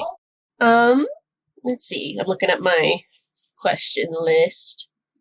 Yeah, last questions, and let's wrap up our section on Pillar Arisen Season 1. This isn't a question, it's just something I've been thinking about. I had made a backup character for if Kaya ever died, just in case. And I was really excited about it, because it's like a race that Riley made. It's an Oni, and she's real big, real buff, real hot, very pretty, and she'll kick your ass. Or also maybe just break your skull with her thighs. But Riley also made Mothfolk, and I kind of want to play Mothman again. Oh my god. Yeah. I was gonna say, like, is there a possibility, I know we have, like, our backups, but is there a possibility we could ever, like, kind of get a glimpse into them? Maybe. Yeah, maybe some more one-shots. I think there was an idea that once the Braid Guild is bigger, we could do one-shots as Braid hirelings. Absolutely. Oh. Ooh, that'd be so fun. Yeah. And that would be a great way to kind of get out our, like, desires to play other characters while still keeping the Braid, you know, from not dying. As you guys get bigger and start, like, buying, like, having a bunch of followers and, like, buying castles and, like, you start, like, hiring adventurers to do things and stuff. Yeah, that would be a lot of fun. I also think there's just room for more stories like Oops All Paladins, where we just, like, cut to an area of the world that we haven't seen before, and we just, like, have a little adventure there with, like, a different group of adventurers. Like, there's always room for that. I would love for Pillar Arisen to kind of take on the same thing that Patrons is doing. Yeah. It's all in the same world, but it keeps to our show's kind of free trend of not having very, very long seasons. Yeah. I really like Mark Experience kind of becoming an anthology series. So we do play a lot of like one-shots and short campaigns and stuff, but a lot of them are all based in the same world. Yeah, so I feel like that's pretty fun. Plus, that was kind of the anthology plan for bypass system anyway, so I feel like it would be pretty solid, just because we all seem to really enjoy it because either mental health or life situation. And it's nice to play a new character every once in a while. Yeah. Playing the same character, you get so into the character development that you're just like, oh my gosh, it's so emotional. Let me just play a funny character voice. All right, maybe we'll start doing some more like anthology-based storytelling in Pillar Arisen. That might be fun. I like that. Absolutely. That would be fun. Like, Liminus drops so much like heavy world lore bombs. Yeah. But like it's all wrapped up in like such crazy ranting. Like it would be fun to like do something with his like brother. Liminus's goal is to become so powerful that he knows everything about magic perfectly. And once he knows everything about magic, he'll travel back in time to ensure the events that lead up to his birth. And then he will kill his brother in the cradle. And then he was like, and then I will ascend to marry the god of magic or become a constellation. After that, I don't know. What? Yeah, that's just stuff he talked about. Well, that brings up some time problems. Sir. Reese, is there any way we could fit your pirate story into this world? I mean, out of all of them, the pirate, it would fit, and I feel like I would have a better idea for sure. And then also... Yeah, you wouldn't have to learn a new campaign style. You would just have to do D&D. Thank God. Just, like, throw the pirates over above Coral or something. That's an offer. Also, for the audience, if you didn't know this, I am eventually doing one that's kind of a gladiator that's not on the continent, but still the same world. Yeah. Because I am really into like, if Arthurian mythos is Riley's thing, Greek and Roman is, like, my thing. Yeah. And I know so much about, like, Roman gladiators. It's just like wrestling. Yeah. Taurius is just one continent on Almora. There's like other continents. Like I know there's like a fantasy Japan situation. But it's like really high up north, so it's like very Arctic, so it's like that's where my Oni was gonna be. Yeah, that's where like the Oni are from. I actually have like one of the ideas I tossed around for an OC idea background was a Hanyo, a half yokai. Sword Saints, which would be from there too. Yeah. What kind of yokai though? I don't know. It was probably a dog one because joke of Loki Inuyasha, and I was like, don't tempt me. Okay, I see. Yeah. If I did one in Almora, I would probably do a very steampunky one where it's like... Oh, yeah. It's like maybe one small area where they've really just gotten into, like, Magitech. And... Refuge is the place where we would do that story. They are, like, the Magitech steampunk place. Yeah. I was going to say, we saw that in Oops All Paladin, that was Refuge. I like this. Like, Riley's thing is Arthurian mythology, Reese's thing is Greco-Roman, my thing is Japanese, and Rowan's is steampunk. Yeah, if you guys want to ever, like, hold, like, little mini campaigns and stories set in Almora, Like, I didn't want to do it on this continent because I feel like Riley's got so much lore stuff happening. Like, you could also have just do like nobody knows about this small island where. If you go off to like small islands or other continents and stuff, it's a lot looser and there are like a lot less rules to follow. For instance, like 800 years ago, there's oh my gosh, do you guys want to hear about something that made me so mad? Okay. What? Okay, Matt Mercer. Set his divine calamity that made all the gods go away 800 years ago also. Oh no! I did this not knowing this, but now I know that if anyone listens to Critical Role and this, they will immediately be like, oh, Riley's just ripping off Matt Mercer. And I truly didn't think that at all. It's just I happened to be listening to like a lore video from Matt Mercer the other day, and he mentioned that like the divine calamity in his setting was 800 years ago. And I was like, no! Oh no! I had an idea for Rowan. I was thinking something that you could do if you didn't want to have it on a continent per se. If they are steampunk and have advanced their steampunk magic so far, you could just have them have a flying city. Yeah, like your own flying city, not like it's your own like thing. Yeah, I think it would be better to go to like other continents though, because it would absolutely be like a one shot. Yeah. Just super, like, hyper steampunk area where they've really just focused on robotics and stuff. Yeah, and that would be but fun. That's just... that would be interesting to... Because I've been wanting to try playing Artificer. I'm just so afraid of it. Artificer is a very complicated class. Yeah. I tried setting up an Artificer character once, and I was just like, no, delete. But I've just been loving Jerusalem getting all of these, like, steampunk things... And I'm just like, I really want to just dive straight into that. Yeah. I mean, and that is also, like, one of your things, too. So, yeah, it makes sense. Mm-hmm. Yeah. That would be a lot of fun. And you just have to follow, like, you know, if you don't base it on the continent, all you'd have to keep in mind is, like, the 9 gods.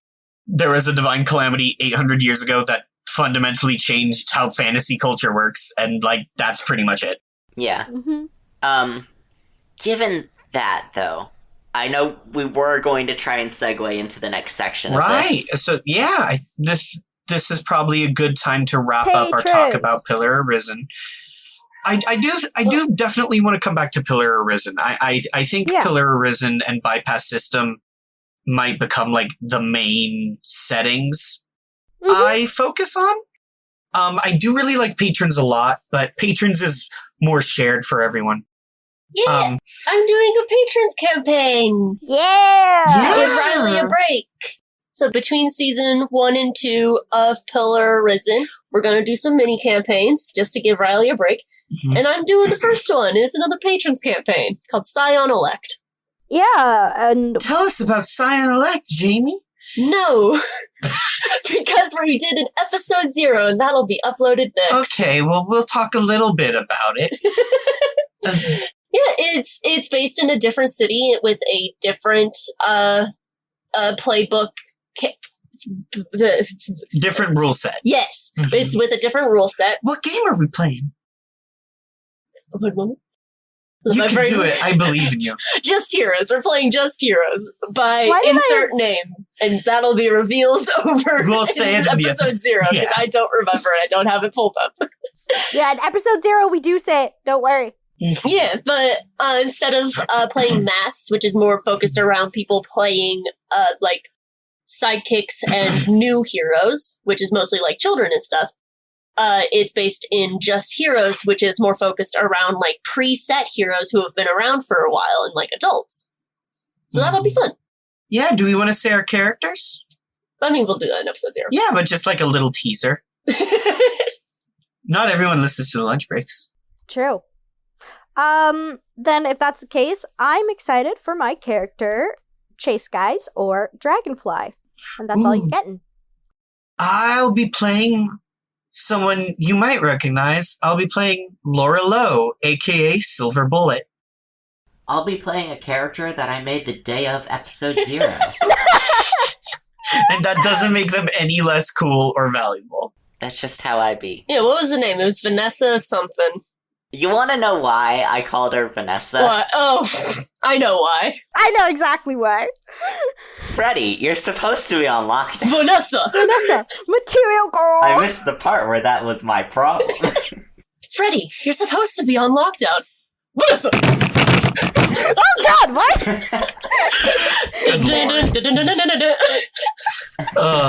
That one's my favorite. Actually, Anyway, Yeah. I was just, dating this episode. I was really like, I'm gonna make a hero who used to be a villain, and then I was like, damn it, it's Vanessa. Yeah. And I really, okay, I could get on to the topic of the character, Vanessa. Anyway, let's move on. Save it for the episode 0 that we already recorded. Nope, I meant the character Vanessa FNAF. Fanny. yeah. I have so much to say about that game. This ain't the place. This is not the place.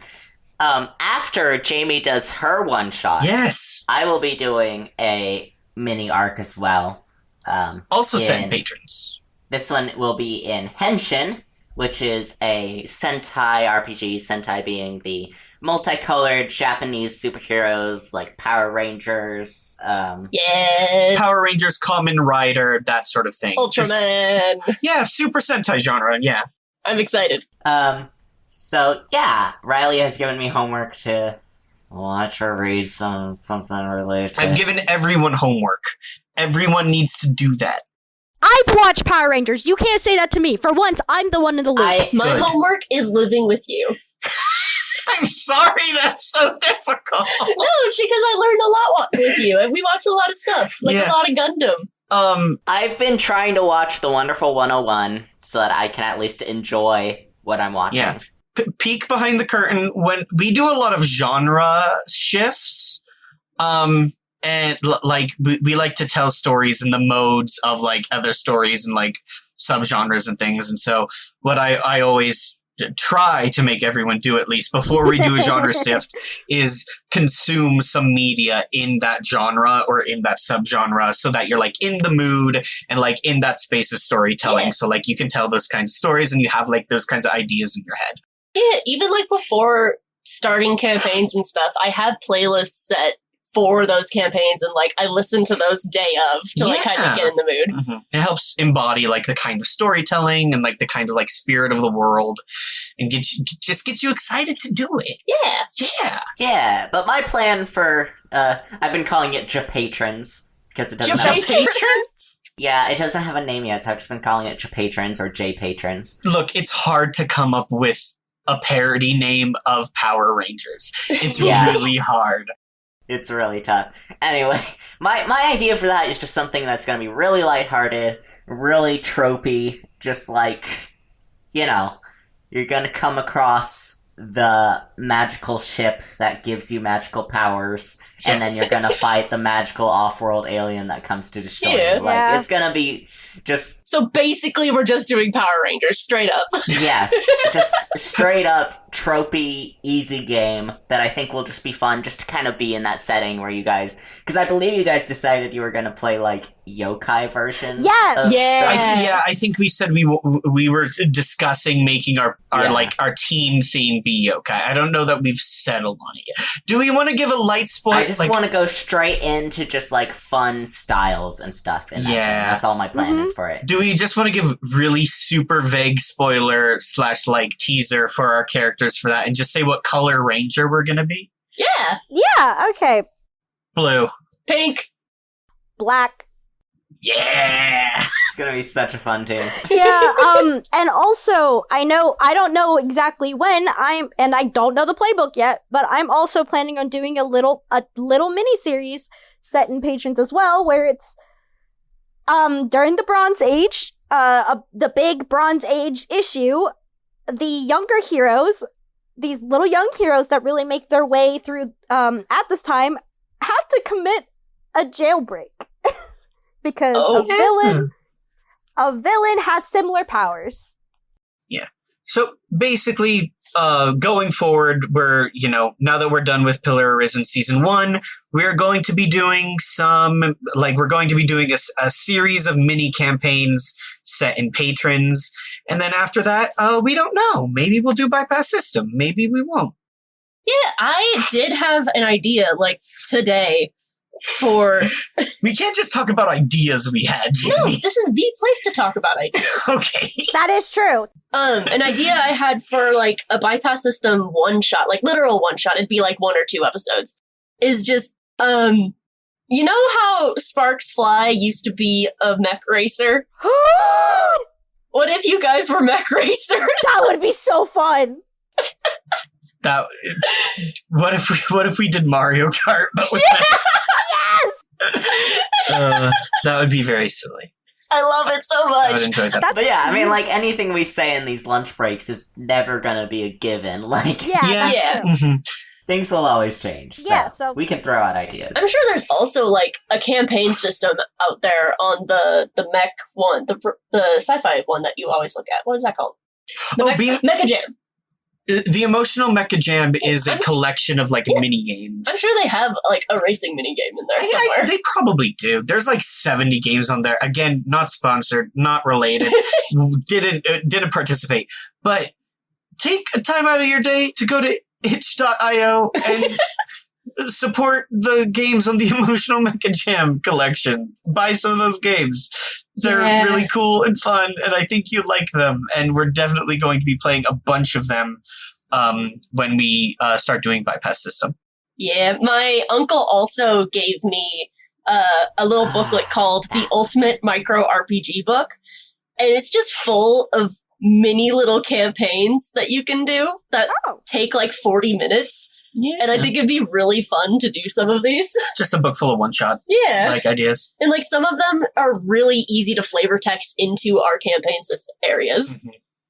And you know what? Maybe one day we'll have followers who actually comment and say hey, that thing you mentioned in your lunch break, what if you did this? Or maybe someday you should do this one, or I really like that one, do that one. Come on. Yeah. Yeah. We'd love to hear what you guys' thoughts are, because we're always we just come up with stuff and we're that would be fun to do. But we have no reason to do it. The reason we have so many of us as DMs is because each of us comes up with different ideas. Yeah. And it's a work in process for me, but that's I'm excited for the era of patrons that we're going to be slipping into. I know, yeah, that's so fun. And honestly, Reese, you take your time. You're good. Rowan and I grew up with a dad who was super into D&D, so we kind of got osmosis by that. Riley found out about it. He's already a storyteller who loved to roleplay as a kid, so he got super into it.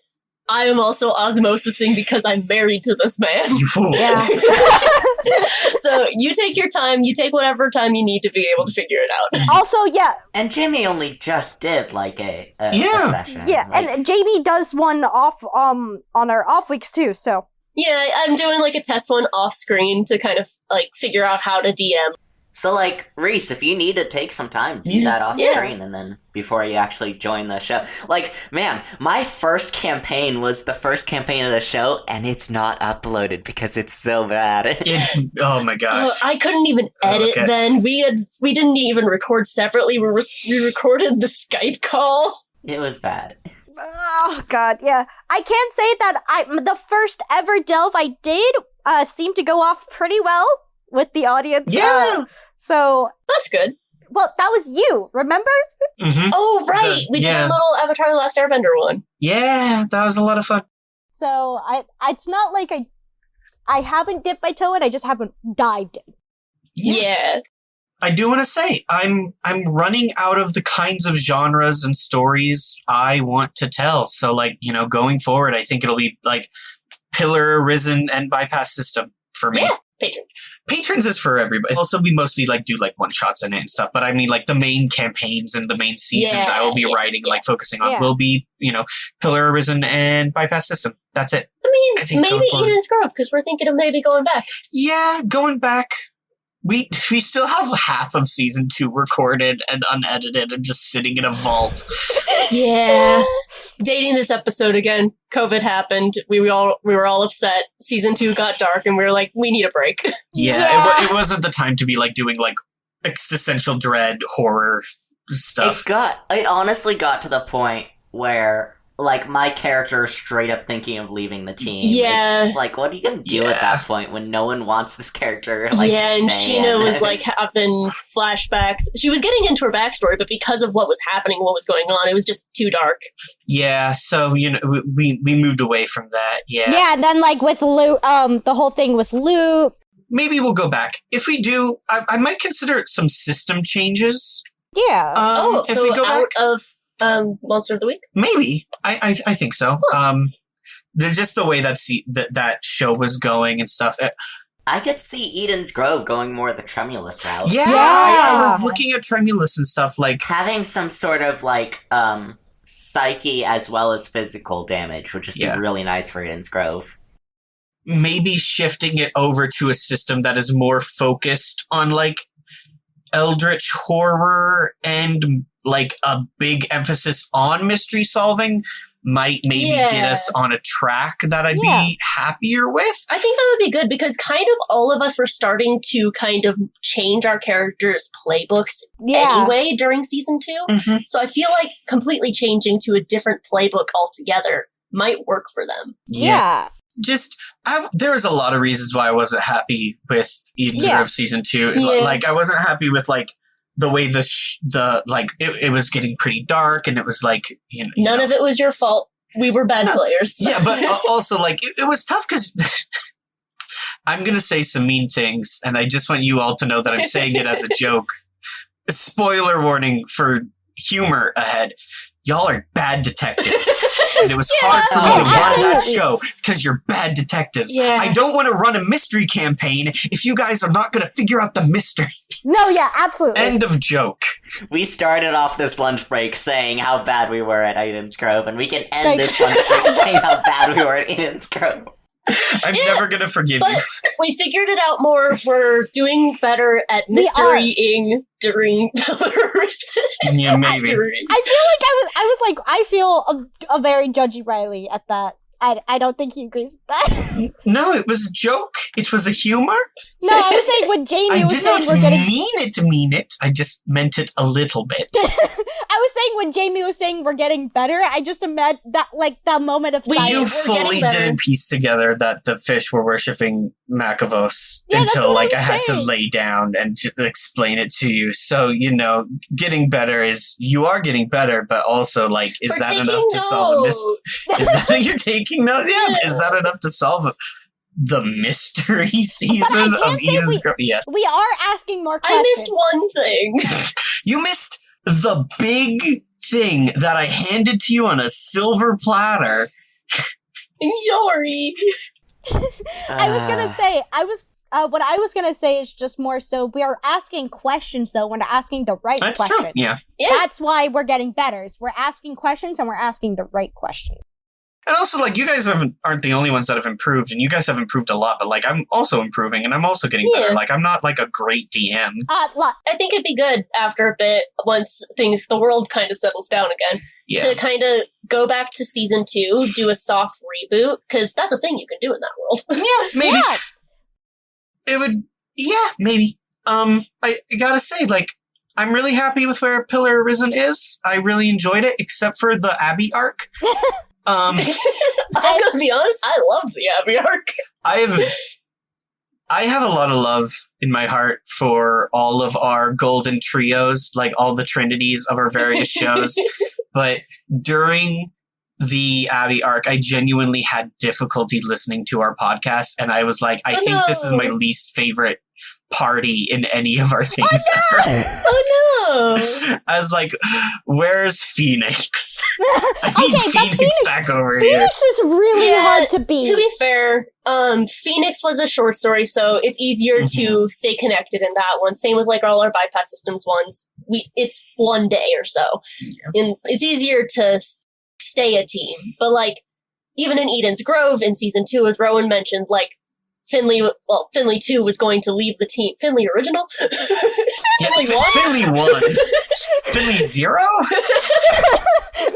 We're not going to talk about spoilers for the vault that is... I've been calling them the really. Really, yeah. Anyway, like, season 2 is just kind of where things start to happen. We had gotten really far into Pillar Arisen that we've really settled into our characters, and we're figuring out what our relationship with each other is now that we figured out what our relationship is with the rest of the world.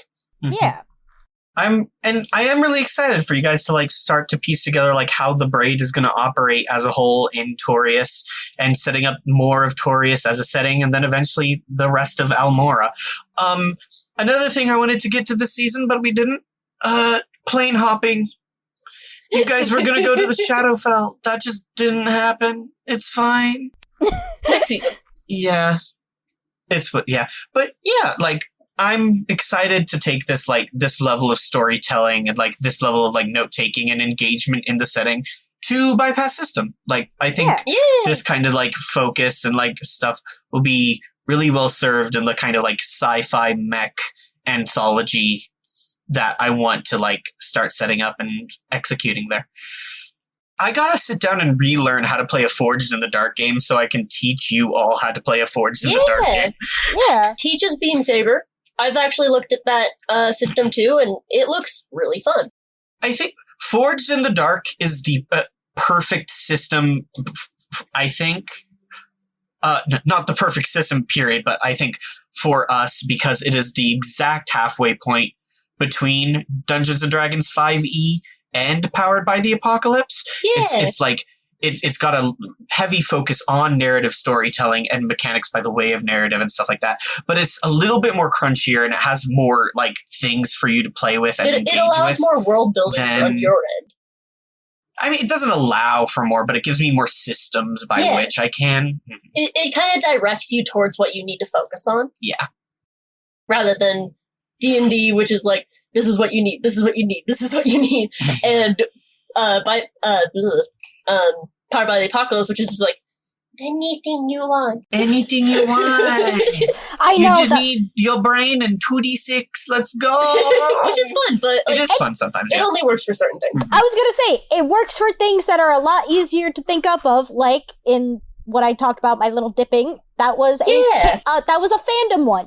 They're a little bit, like, fandom ones are pretty fun for them too. I need to figure out a system to do in this other book that my uncle also gave me. He found out that we like D&D and has just been sending me stuff. But it's called Numera, and it looks like it's kind of like a fantasy sci-fi thing. So I'm thinking maybe if I set up like a world of my own to focus on, I could do like an actual campaign with Numera. That's like the Arabian Nights one, right? Kind of, yeah. It's Arabian Nights, but sci-fi. I mean, it's sci-fi fantasy, but... Yeah. So, like, a little bit like Dune? Yeah, kind of like Dune. I don't know that it's that much like Dune. No, I said a little bit. I did not say a lot. I said a little bit. Imagine if you fused Dune with D&D. I don't know, it seems like a lot of fun, and from what I can tell, it looks like you only need a D20. Yeah.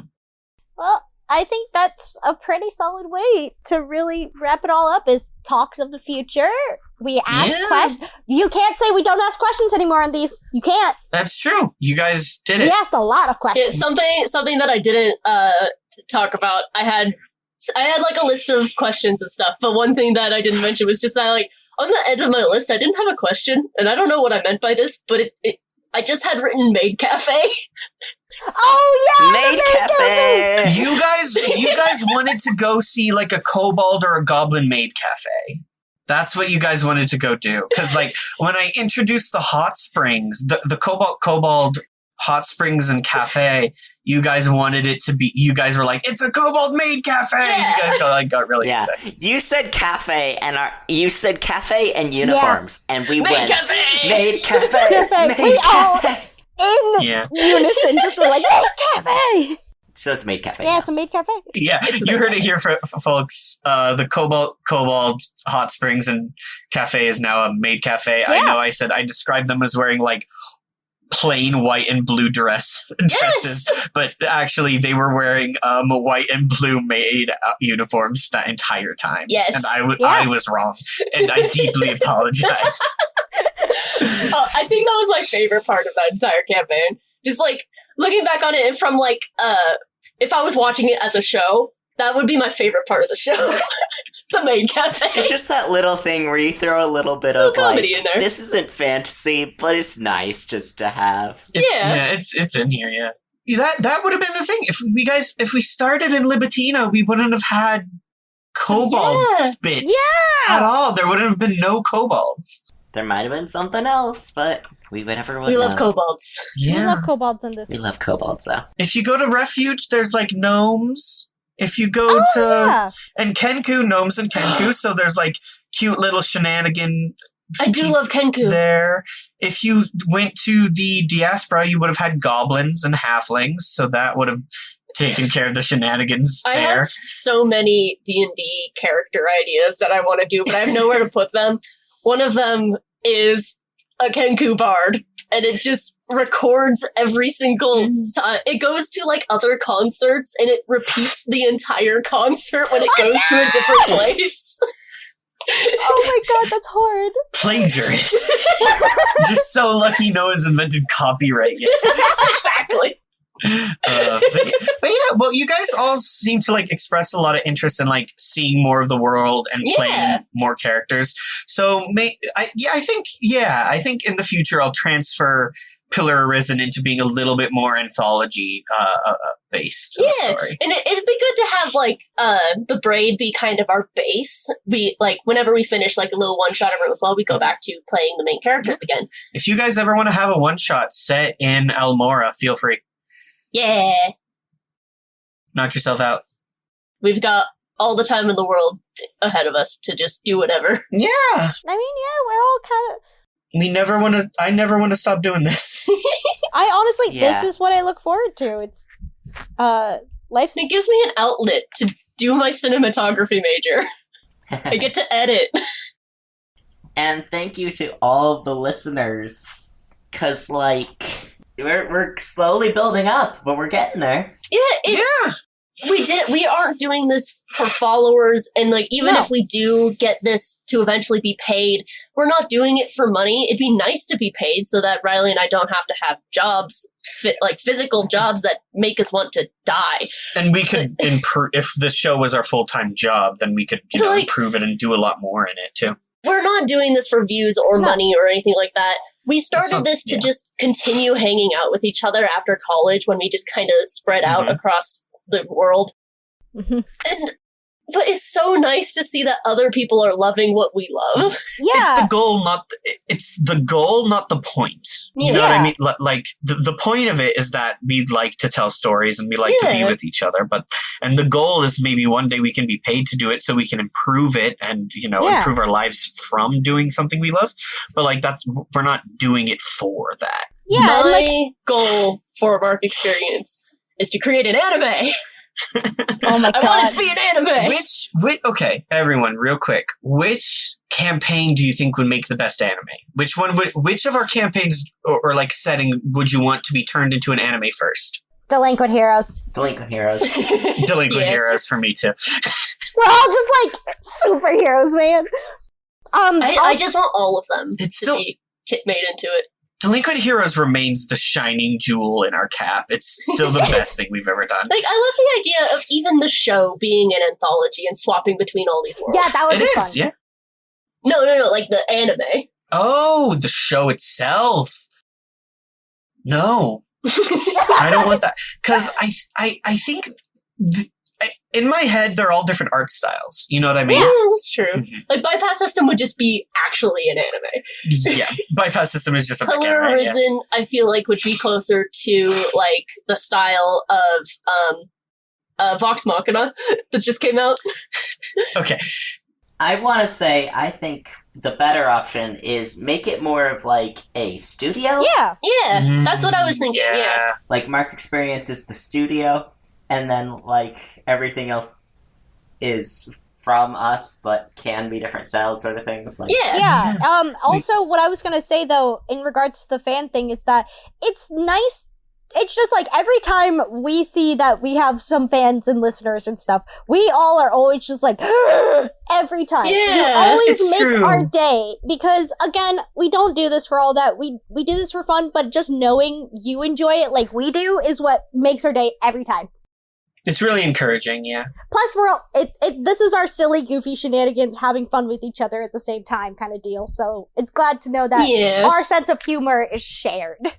But overall, essentially, we just again, it's another thank you, just genuinely. Yeah, also, while we're thanking people, thank you to our fans, but also, thank you to Jamie, who is our editor, producer, music person, social media manager. Oh, yeah. Like, and loving wife and sister. Yeah. No, she doesn't need thanks for those things. I need to get back up on social media. Justin was helping out with that, and thank you, Justin. That was a big help. Shout outs to Justin. Yeah, Justin is great, and I appreciate him a lot. But like he also had life stuff happen, so he had to apologize and be like, "Hey, I can't keep up on social media right now." I'm like, "No, yeah, I totally get it." But also, I want more social media back on. Also, shout out to Robin for constantly joining in and like just having fun with our goofball and everything. Shout outs to Robin. Shout outs to Robin. Shout out to our 2 guest stars that we keep having on. We like you a lot. And also Megan. Megan was in here once. Megan was wonderful. Megan did great. Okay, yeah. Shout outs to our guest stars. We're sorry. We're so sorry we talked for so long about things that weren't on the itinerary. I personally would like to just apologize to you, the listener, the viewer. Again, we're going to do some patron stuff for a little bit. Yeah. We're going to do a little air of patrons. And then after that, who knows? But right now, I just want to say, I'm sorry. But in the meantime, see everyone over in Scion Elect. Yeah, I'm so excited for Scion Elect. Let's go.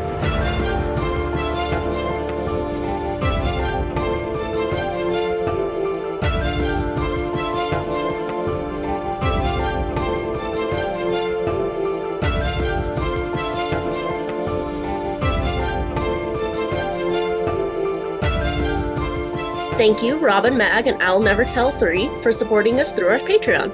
If you want to support our podcast as well, you can head over to our website, MXPcrew.com, where you can find our Patreon link on the very first page. We offer shout-outs to our patrons, as well as behind-the-scenes information and monthly stickers. You can also find us on TikTok, Instagram, Facebook, Twitter, and Tumblr for all your social media needs.